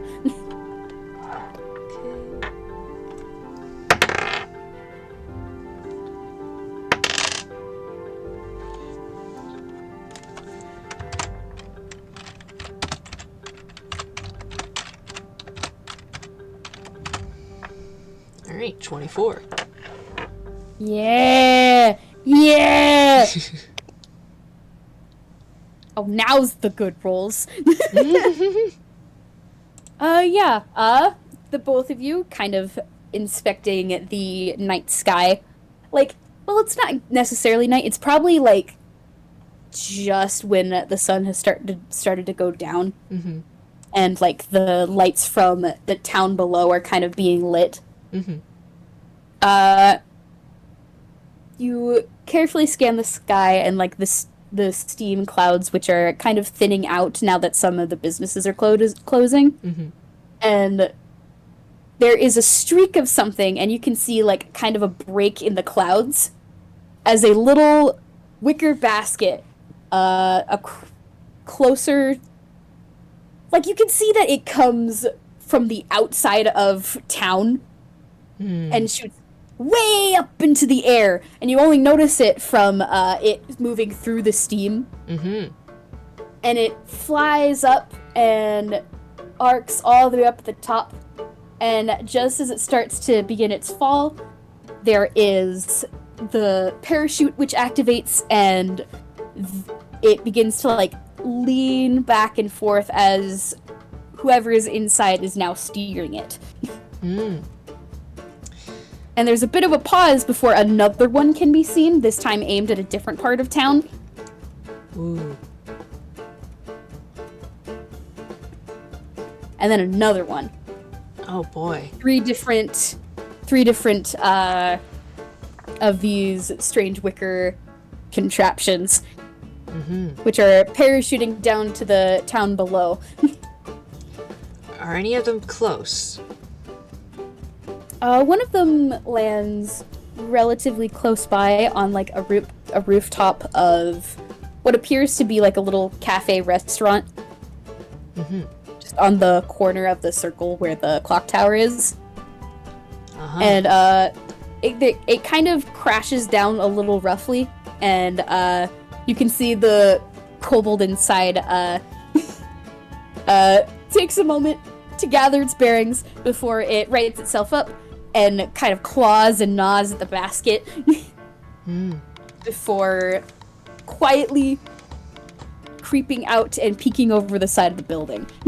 It's kind of hard to miss because it has bright white scales. Yeah. Professor just sort of like looks at Milo and he's like, do you think we should go down there and follow them? Following might be your best course of action, especially if it leads us back to wherever they're going. Alright, I can get us down really quick. Just give me your hand.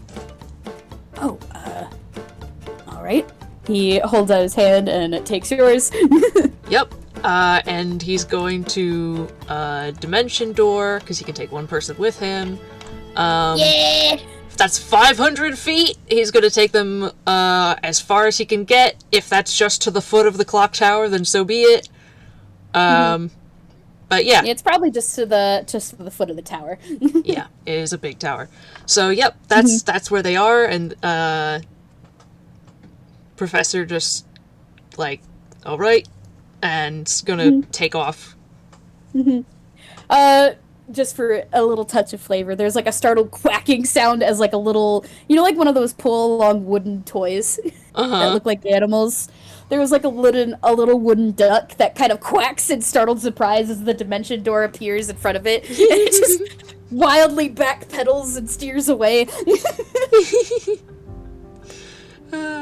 Great. And Milo himself has to like kind of get his bearings for a moment before he shakes his head and is very quickly following behind. But yeah. Roll me a stealth. Yes. It's stealthy time. Okay.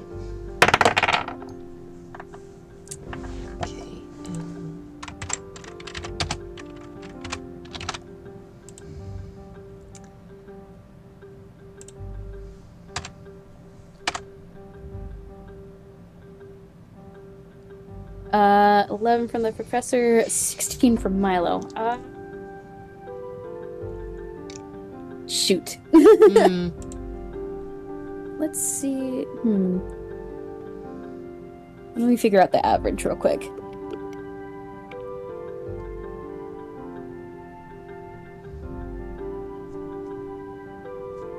Average is 13.5, so give me a second.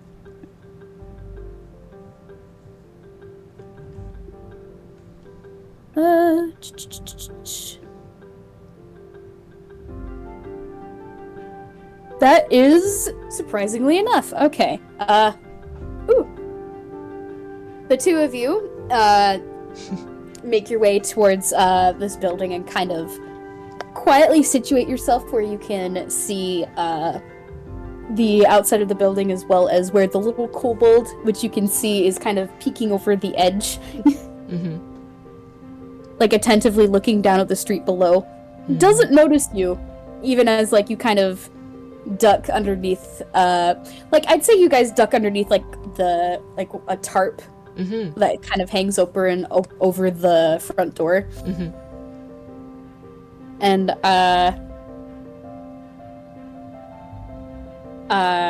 to avoid sight of this thing. Yes. And, once you guys are situated, you guys watch as the kobold very patiently waits until there isn't a lot of people around before it hops over the side of the building, and there's like that kind of grinding sound of claws on stone just as it slides down until it's next to one of the windows, which it then hops its little feet onto the windowsill, leaving a few gashes in the wood from just getting its balance. Then it very carefully pulls out a set of tools which it uses to open a lock on the window, and then very carefully looks around, slides it open, and then slips inside.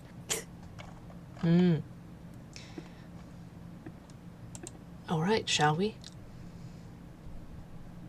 We shall. And Milo is gonna shimmy up to like the side of the building, and he pulls out that rope again, which he basically says like a soft word under his breath, and it starts to kind of snake up. It slips inside through the open window, and he just waits for a little bit, basically making sure that the kobold isn't coming back as soon as he gets this set up. Yeah. And then once he figures the coast is clear, he's gonna start climbing up the rope, which he has advantage now that it's there, so I'm gonna give him athletics roll at advantage, plus a d4 afterward from his own guidance. Okay. Dirty nice. 20. All right. Yeah. All right. I will also roll. 'Cause Professor is following. That is. It's a good thing it's advantage because the first one was a nat 1.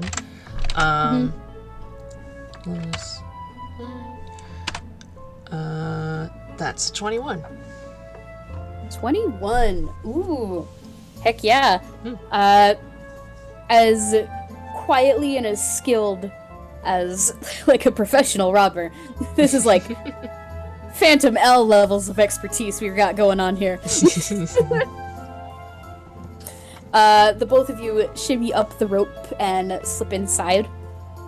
And there's like a little beat because this is kind of like an upper area, which seems to be like an area for the cafe, of like a eating area.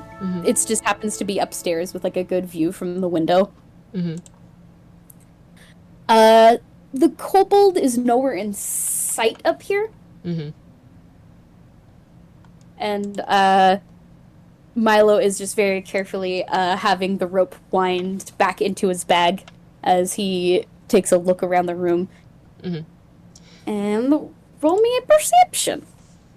I You would... still have advantage. Nice. Okay. Okay.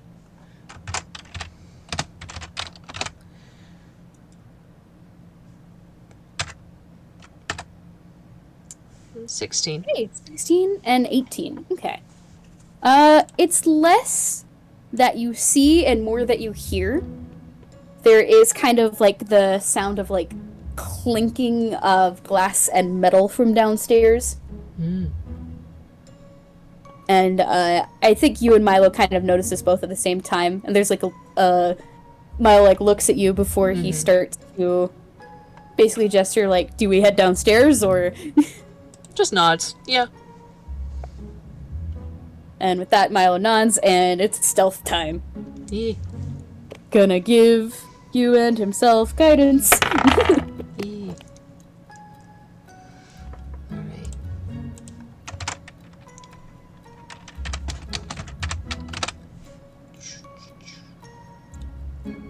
What is my...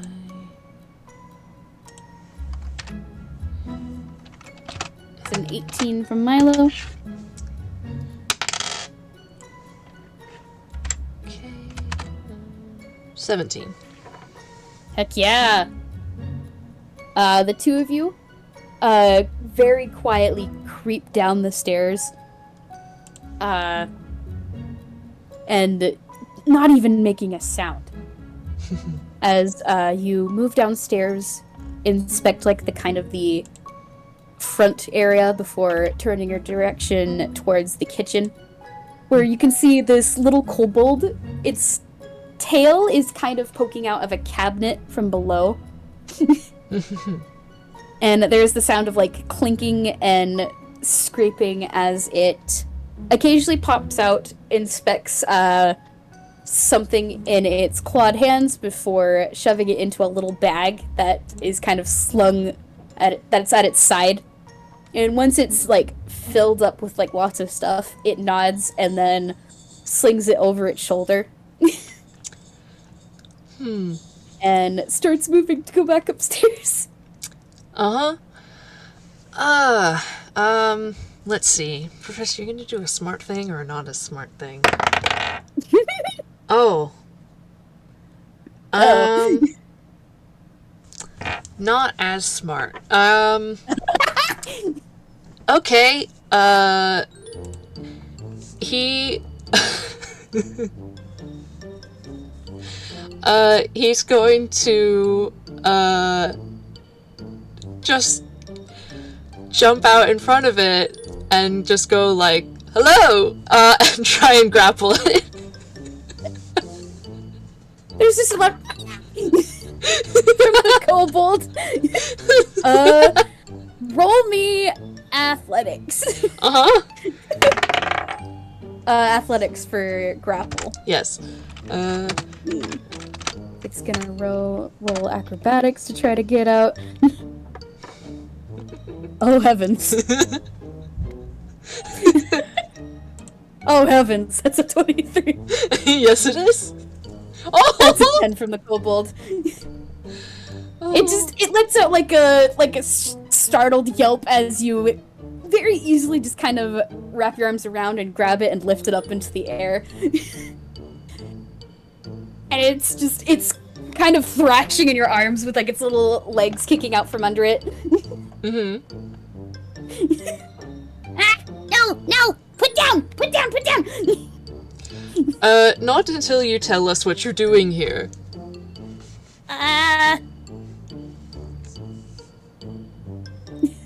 Looks at the bag that's now kind of dropped onto the floor, looks up at you. Yes? Is this a joke question, or...? No. Oh. So, stealing food.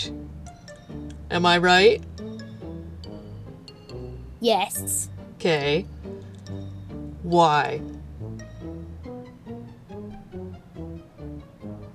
food good? Good answer.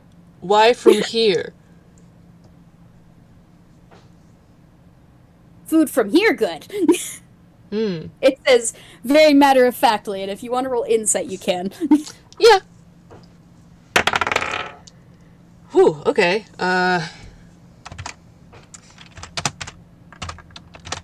Modifier is insight. It's always lower than I think it is. Still, 21. 21. While it is, truthful in what it's saying, it's not giving everything, because it kind of, like, is avoid looking at you to not be caught not giving info, but in doing so is revealing that it's not giving info. Mm-hmm. Now, dear, we don't have to... We don't have to do this. I think you should just tell me. I know that other people, other kobolds, are here tonight, and have been other nights. Why?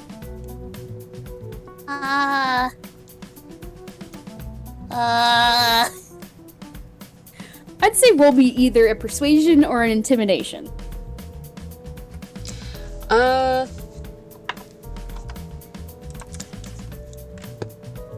Persuasion is higher. Oh, God. That's not going to help. That's not going to save me. It doesn't matter that it's my highest modifier. That's a 13. A 13. Okay. You'd be really surprised. This thing does not have a high wisdom.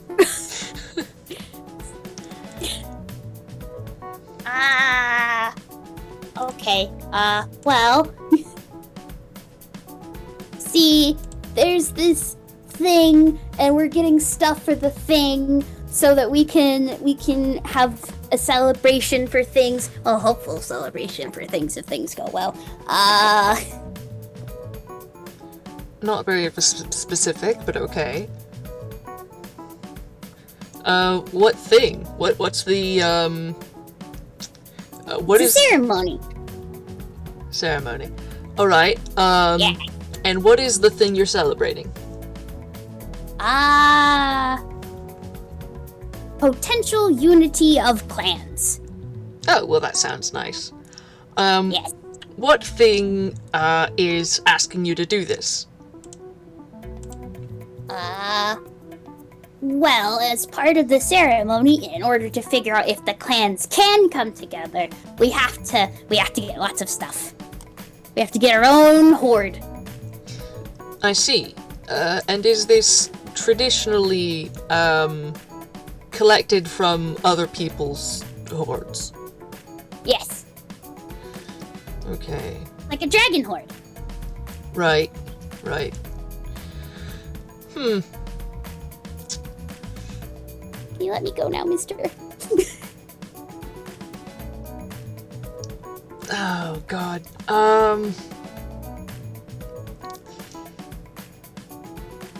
I want to roll something first. Can I roll... I guess that would be... I don't know what it would be, but, like, things he knows about kobolds, does this line up? History or nature? Alright, I'll go with history, it's better. 15? 15. I'd say it's enough to, like, get bare bones stuff. Kobolds are known as creatures that often have, rituals and or ceremonies, or cultures that are surrounded with the idea that dragons are cool. Mm-hmm. Dragons are the best, and you want to be like dragons and or worship them. In their typical, cultures. This ceremony they're talking about is actually kind of like the beginnings of a courtship ceremony, specifically when it involves two different clans of kobolds. Essentially, the clan that's looking to join the other clan, it has a week to gather as many things as they can and make a horde. And if the horde is impressive enough, the other clan will then vote on if they should form alliance and become one big clan. Okay. Are these the sort of people who, like, don't quite have the same concept of owning things that your average human, elf, dwarf, orc is gonna have? Oh, they do have a very good conceptualization of owning things. In fact, part of the ceremony specifically involves getting things that belong to other people. Oh, okay, that's part of it. Yeah. It's the sense of, like, they're basically imitating how dragons make their own hordes by stealing from others. Right. Oh boy. Professor just sort of sighs a little bit, and puts them down, and just sort of stands with his hands on his hips. It slowly, like, its hand slowly starts going towards the bag that's on the floor, and slowly starts picking it up, just watching you the whole time to see what you're doing. Is there somebody I can talk to? Because it seems like we're having a cultural clash here, because there are some people here who are going to want those objects back. But it's ours now.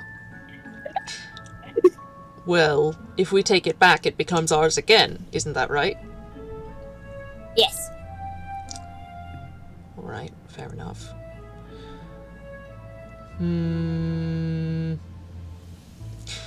Is trading acceptable?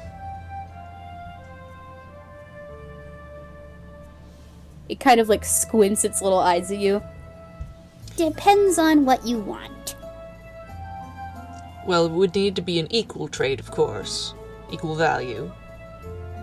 It nods enthusiastically. Like, the whole head is bobbing up and down.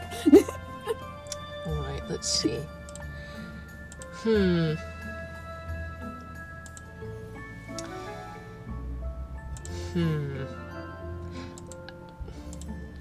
And actually, I think this time Milo might pop up. Like, pipe up from, like, kind of behind. Because he's been kind of rummaging in his bag, and he actually pulls out one of his devices from earlier. Well, if you're looking for a trade, could this potentially be something? And he holds, like, out that EMF reader with the stick kind of sticking out of it. And the kobold tilts its head very curiously and makes, like, a little grabby hand with one claw to kind of inspect it. What do? And then Milo goes in the explanation of, well, this is something that can detect magic within a certain perimeter. I can do it a few times per day. It's very useful. It would help immensely in trying to find things which are magical in nature, which are, of course, some of the most impressive things you could possibly steal. Oh. Roll persuasion. You get a little D4 from Milo helping out with Nice. guidance.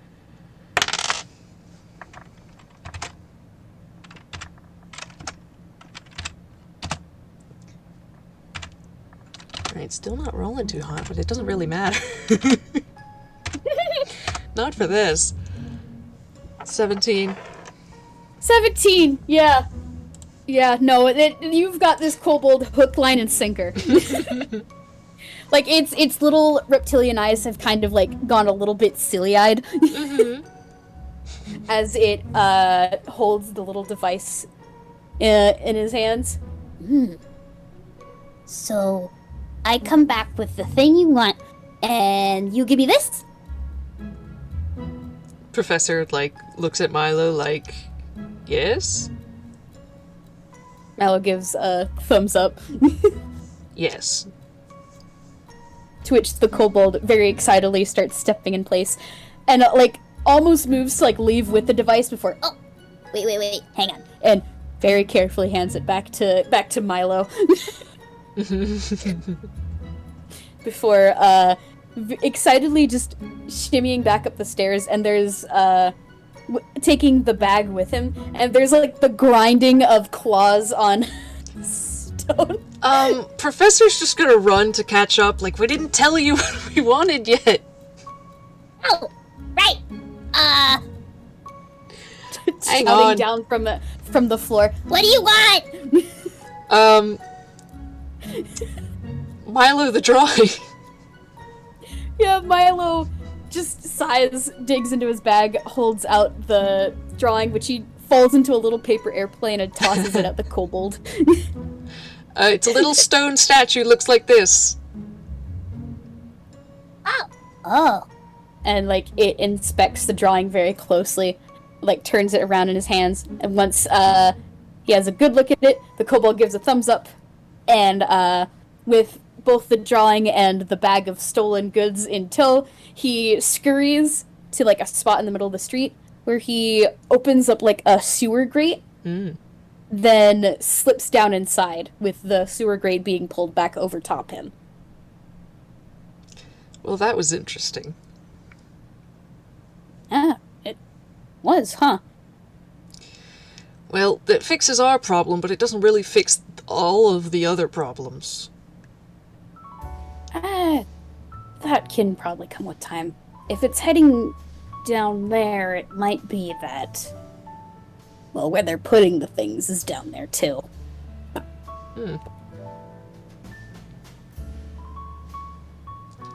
So it could at least give us the beginnings of a lead. Yes. I imagine you could collect a team of people to, steal all the important objects back. Yeah, we absolutely could. Alright. Uh, Well, at least they're alright. playing fair. Just like a nod of agreement. And Milo has kind of like gone back to absently fiddling with the little cube.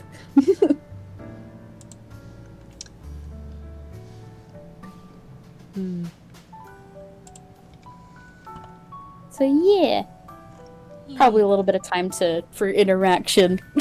Yeah. I'm just thinking. So, Hmm? where are you from? Oh, I'm from, oh, well, very far away. A place called Falagray. Balagray. Mm-hmm. Is that someplace else in Einquell, or is that like another continent? Oh, it's another continent, not Inkwell. Just nods. Mm-hmm. Way up north. way up north. But I've been, traveling around Inkwell lately. Haven't made myself, hadn't, made it out this, way until just recently, though.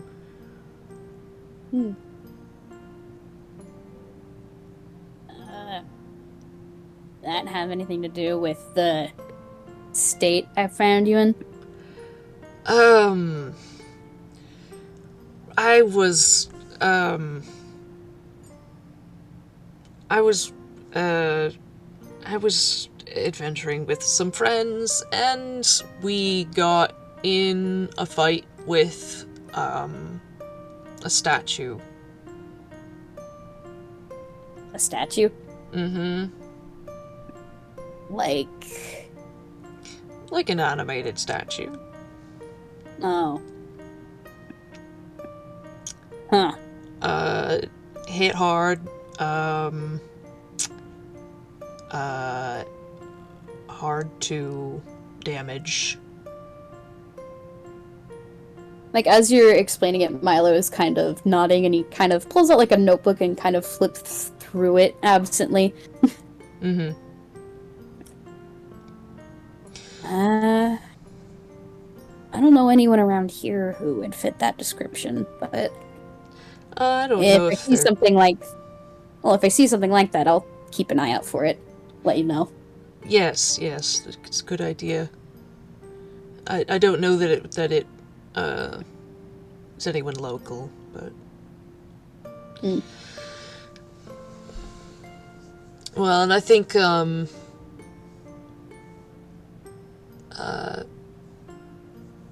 rest of them scattered, hopefully. Unfortunately, I was the first to go down, so I don't really know what happened after that.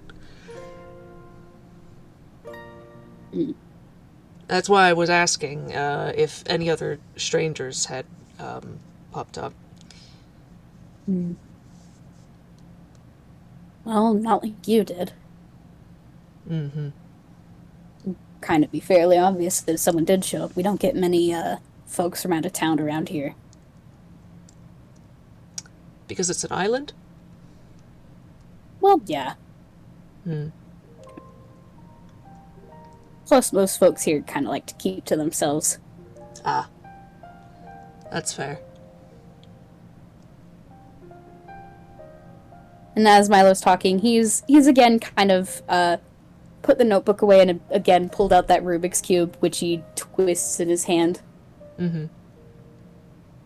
He's kind of actually started like looking up towards the sky, like at the stars that are above it. What about you? Are you from around here? Oh, yeah. Built and raised.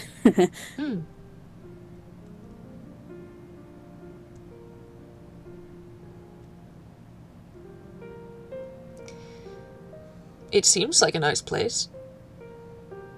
Oh, yeah, it's nice.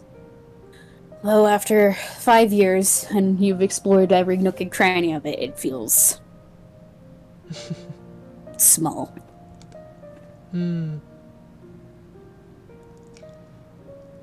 I can relate. Yeah. Well, there are a lot of nice places to visit. If you need a few places you can check out while you're waiting to find your friends, I could show you around. I'd appreciate that. And he just kind of grins. As much as he can grin, anyway. Yeah.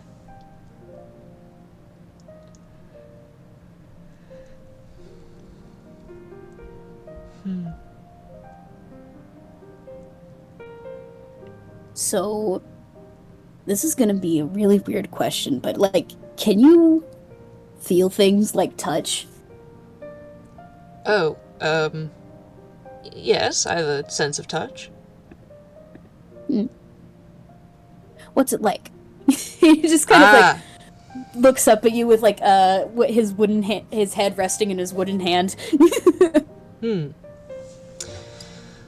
It seems to be more in, like, a curious thing, not a, Oh, yeah, absolutely.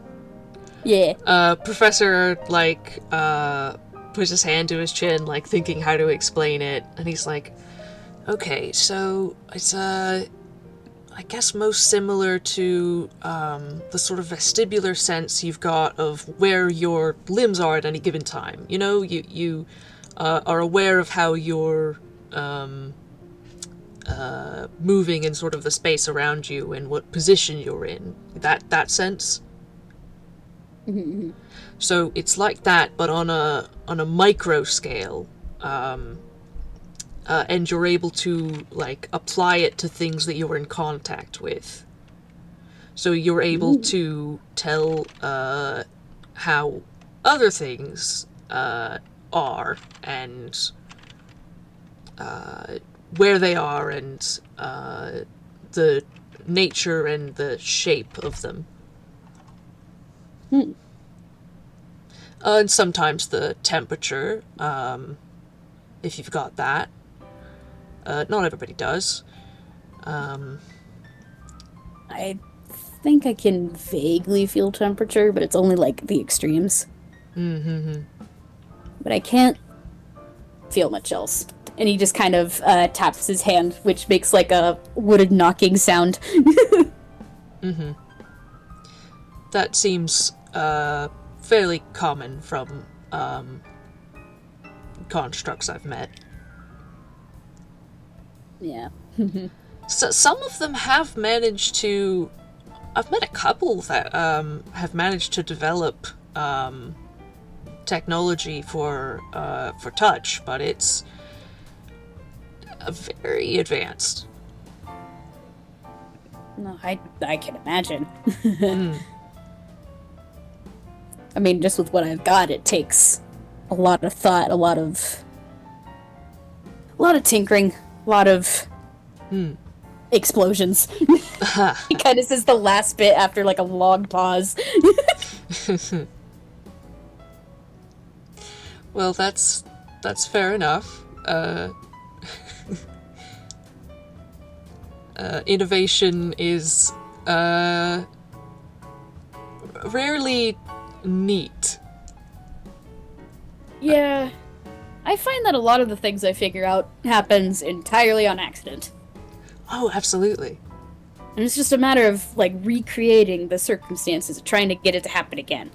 Yes, which can be tricky. But if you can get it to work...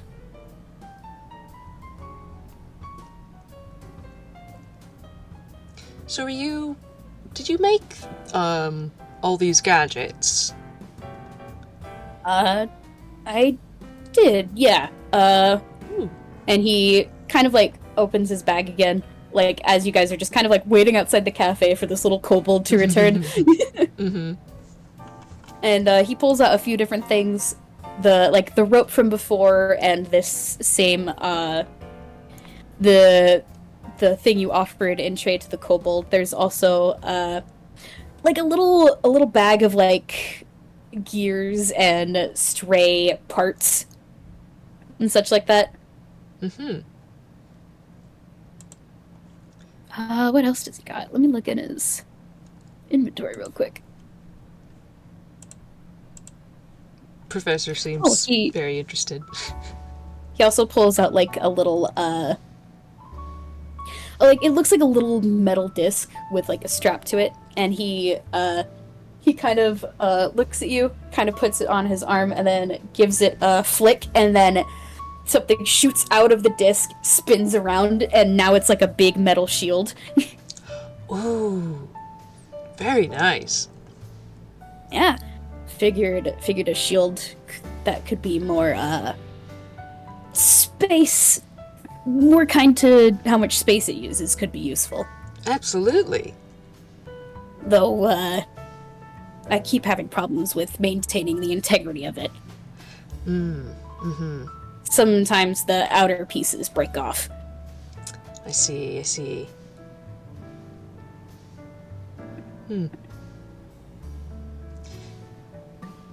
You might be able to use a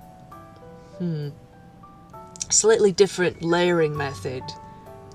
And he's just gonna suggest some sort of engineering. Insert tinkering / engineering knowledge we don't have here. Yeah, exactly. Which may or may not work, but, like, seems plausible. Yeah, it's tech talk. Yeah.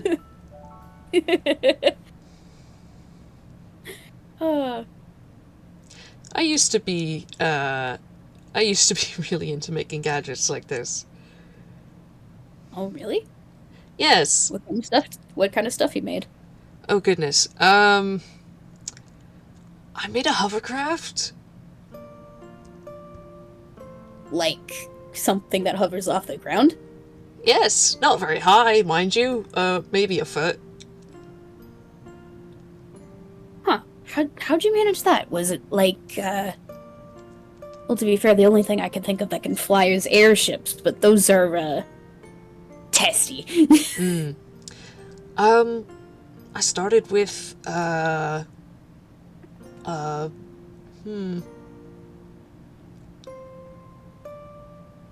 He's like, it's the 90s, there's probably, like, they have motor cars exist, probably.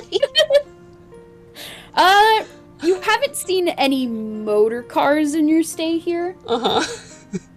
It's been mostly the trolleys and the train that's kind of on the perimeter of the town. Mm-hmm.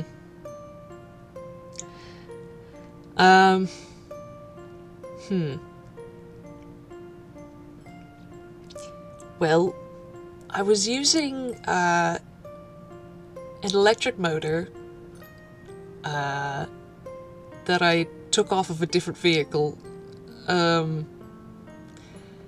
and just added some basic sort of pneumatic propulsion in the back, and just some magnets underneath, really, and then just the chassis. That's just basic framework. Mm-hmm. As you're describing it, Milo has, like, again taken out that notebook and scribbled down whatever you're saying. Mm-hmm. Just as, like, this is information I can use later. Uh-huh. That was one of my, well, maybe not my biggest project, but, scale-wise, one of the larger pieces. What else did I... Hang on, I think I've got something, actually. He goes, he digs into his pocket and takes out, a pocket watch. And sort of holds it out so he can see. I made this, a good while back. Oh, wow, look at that. And he kind of, like, holds a hand out with, like, the sense of, like, you can hand it over if you want, but if you don't, that's alright, too. Yeah, he will. Yeah. Milo kind of holds it in his hand and inspects it, turns it over, opens it very carefully, and looks at the time. Mm-hmm. It is accurate. He would have reset it, to the time he's in. Yeah. It is accurate. Yeah. I'm kind of curious. Would you like to roll, I don't know, perception or investigation? I'll do investigation. That's better for Milo. Mm-hmm. Boop. 19! Oh, wow. Okay. Hey, this thing is really old. It is also extremely well made. It's very simple, in appearance, but it appears to me like, a fairly high quality, timepiece. This is not, this is not amateur work. Okay. I think with just, like, that kind of knowledge, all Milo is kind of gleaning from it is, A, really cool inventor dude. B, potentially a longer living race like an elf. Mm-hmm. Judging by, like, the height. Yeah, no, entirely fair. And you can't really see the tips of his ears under his curly hair. Yeah. He's got... That's just his general assumptions. Nice. Oh, that certainly is an impressive piece, he says, and as he very carefully hands it back. Thank you. He'll take it back and put it away. I made other doodads.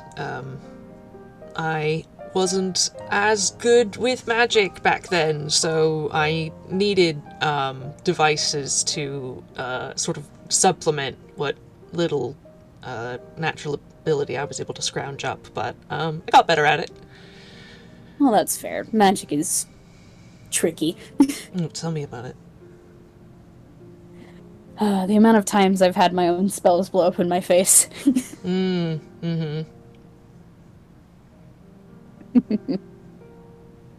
Well, and then sometimes they just don't take. Yeah. Sometimes it's a matter of persuading it to work. Sometimes it's more of a matter of forcing it. And sometimes it's just natural. Mm-hmm.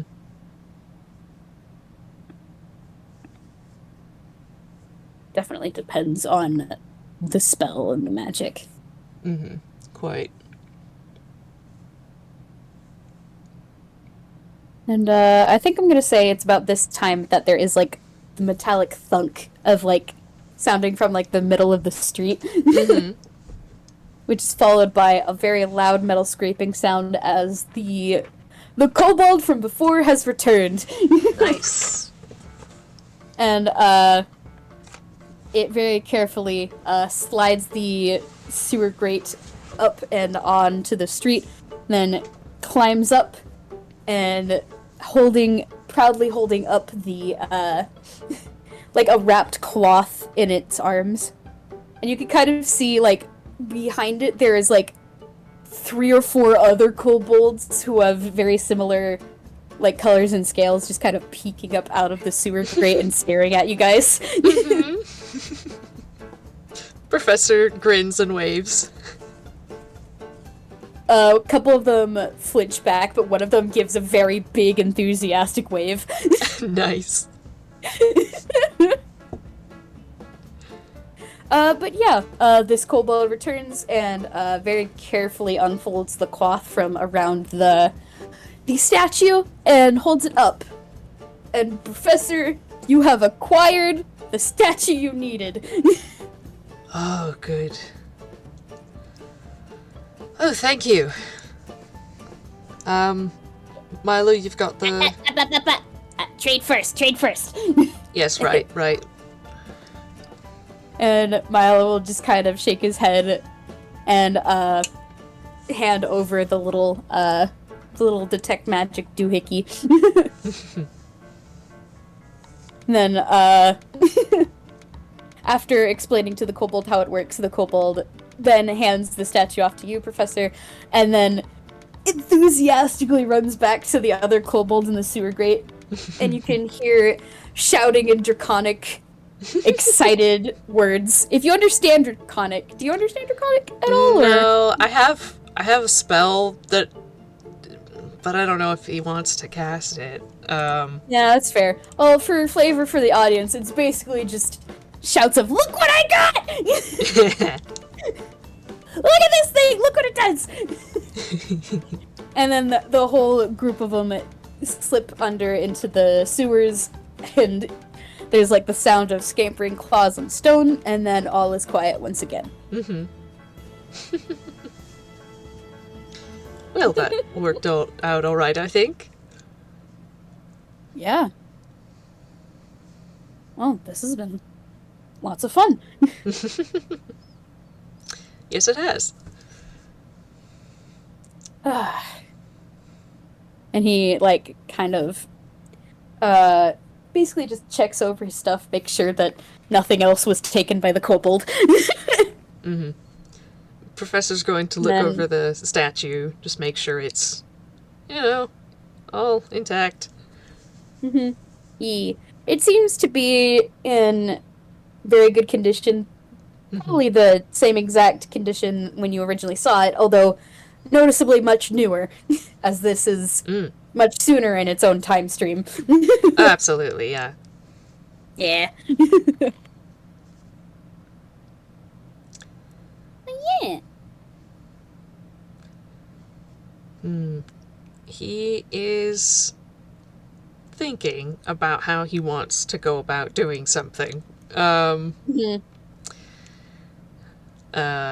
he's looking this thing over. And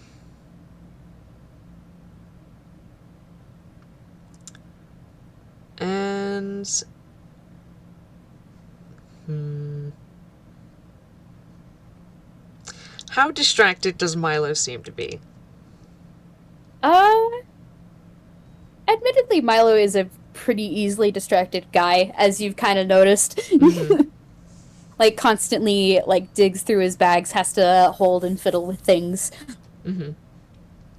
In fact, right now, he's kind of, looking through his notebook and making sure, basically making sure there wasn't anything else to do before you guys start heading back. Mm-hmm. Well, I think Professor is going to, casually, so as not to, arouse suspicion, just take his multi-tool out, Mhm. hum a tune, and, now it's Artisan's tools. Yeah! And he's gonna write a little message, Mhm. somewhere discreet, probably by the original signature, because that's Mhm. probably a discreet place to begin with. Mm-hmm. E. I'm just gonna say roll a general sleight of hand, Sure. just to see how sneakily you do it. Mm-hmm. Oh my god. Sleight of hand.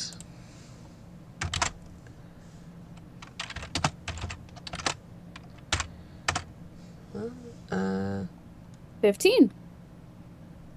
Yep. Alright, that does beat Milo's passive, so you're good. Boy. You managed to do it quickly enough and discreetly enough that Milo doesn't notice as he basically situates his own stuff and makes sure everything is ready to go. Mm-hmm. Alright, yeah. He's gonna put his tool away, just sort of brush it off, and just, like, ready to go? Oh, and he, like, looks kind of up at you at surprise, realize that he's kind of lost his own thoughts. Oh, yeah, let's get going. And, Milo will basically lead the way back to the tavern where Dusty Hooves is waiting. Mm-hmm. It's probably a very, very happy reunion from the pony as she receives her little statue back. Mm. And there's many thank yous and the payment of maybe like 10 gold pieces each to the both of you. Cool. Yeah. Eee.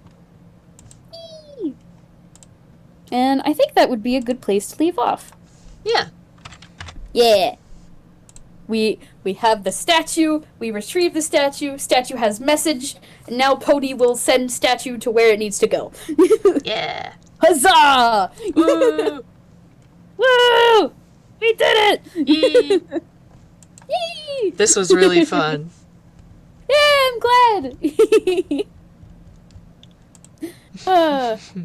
But anyway, thank you so much for playing with me, Oatmeal. This was a blast, and thank you to everyone who's listening now and in the future. Yep, thank you. Hope y'all had fun. Bye. Bye!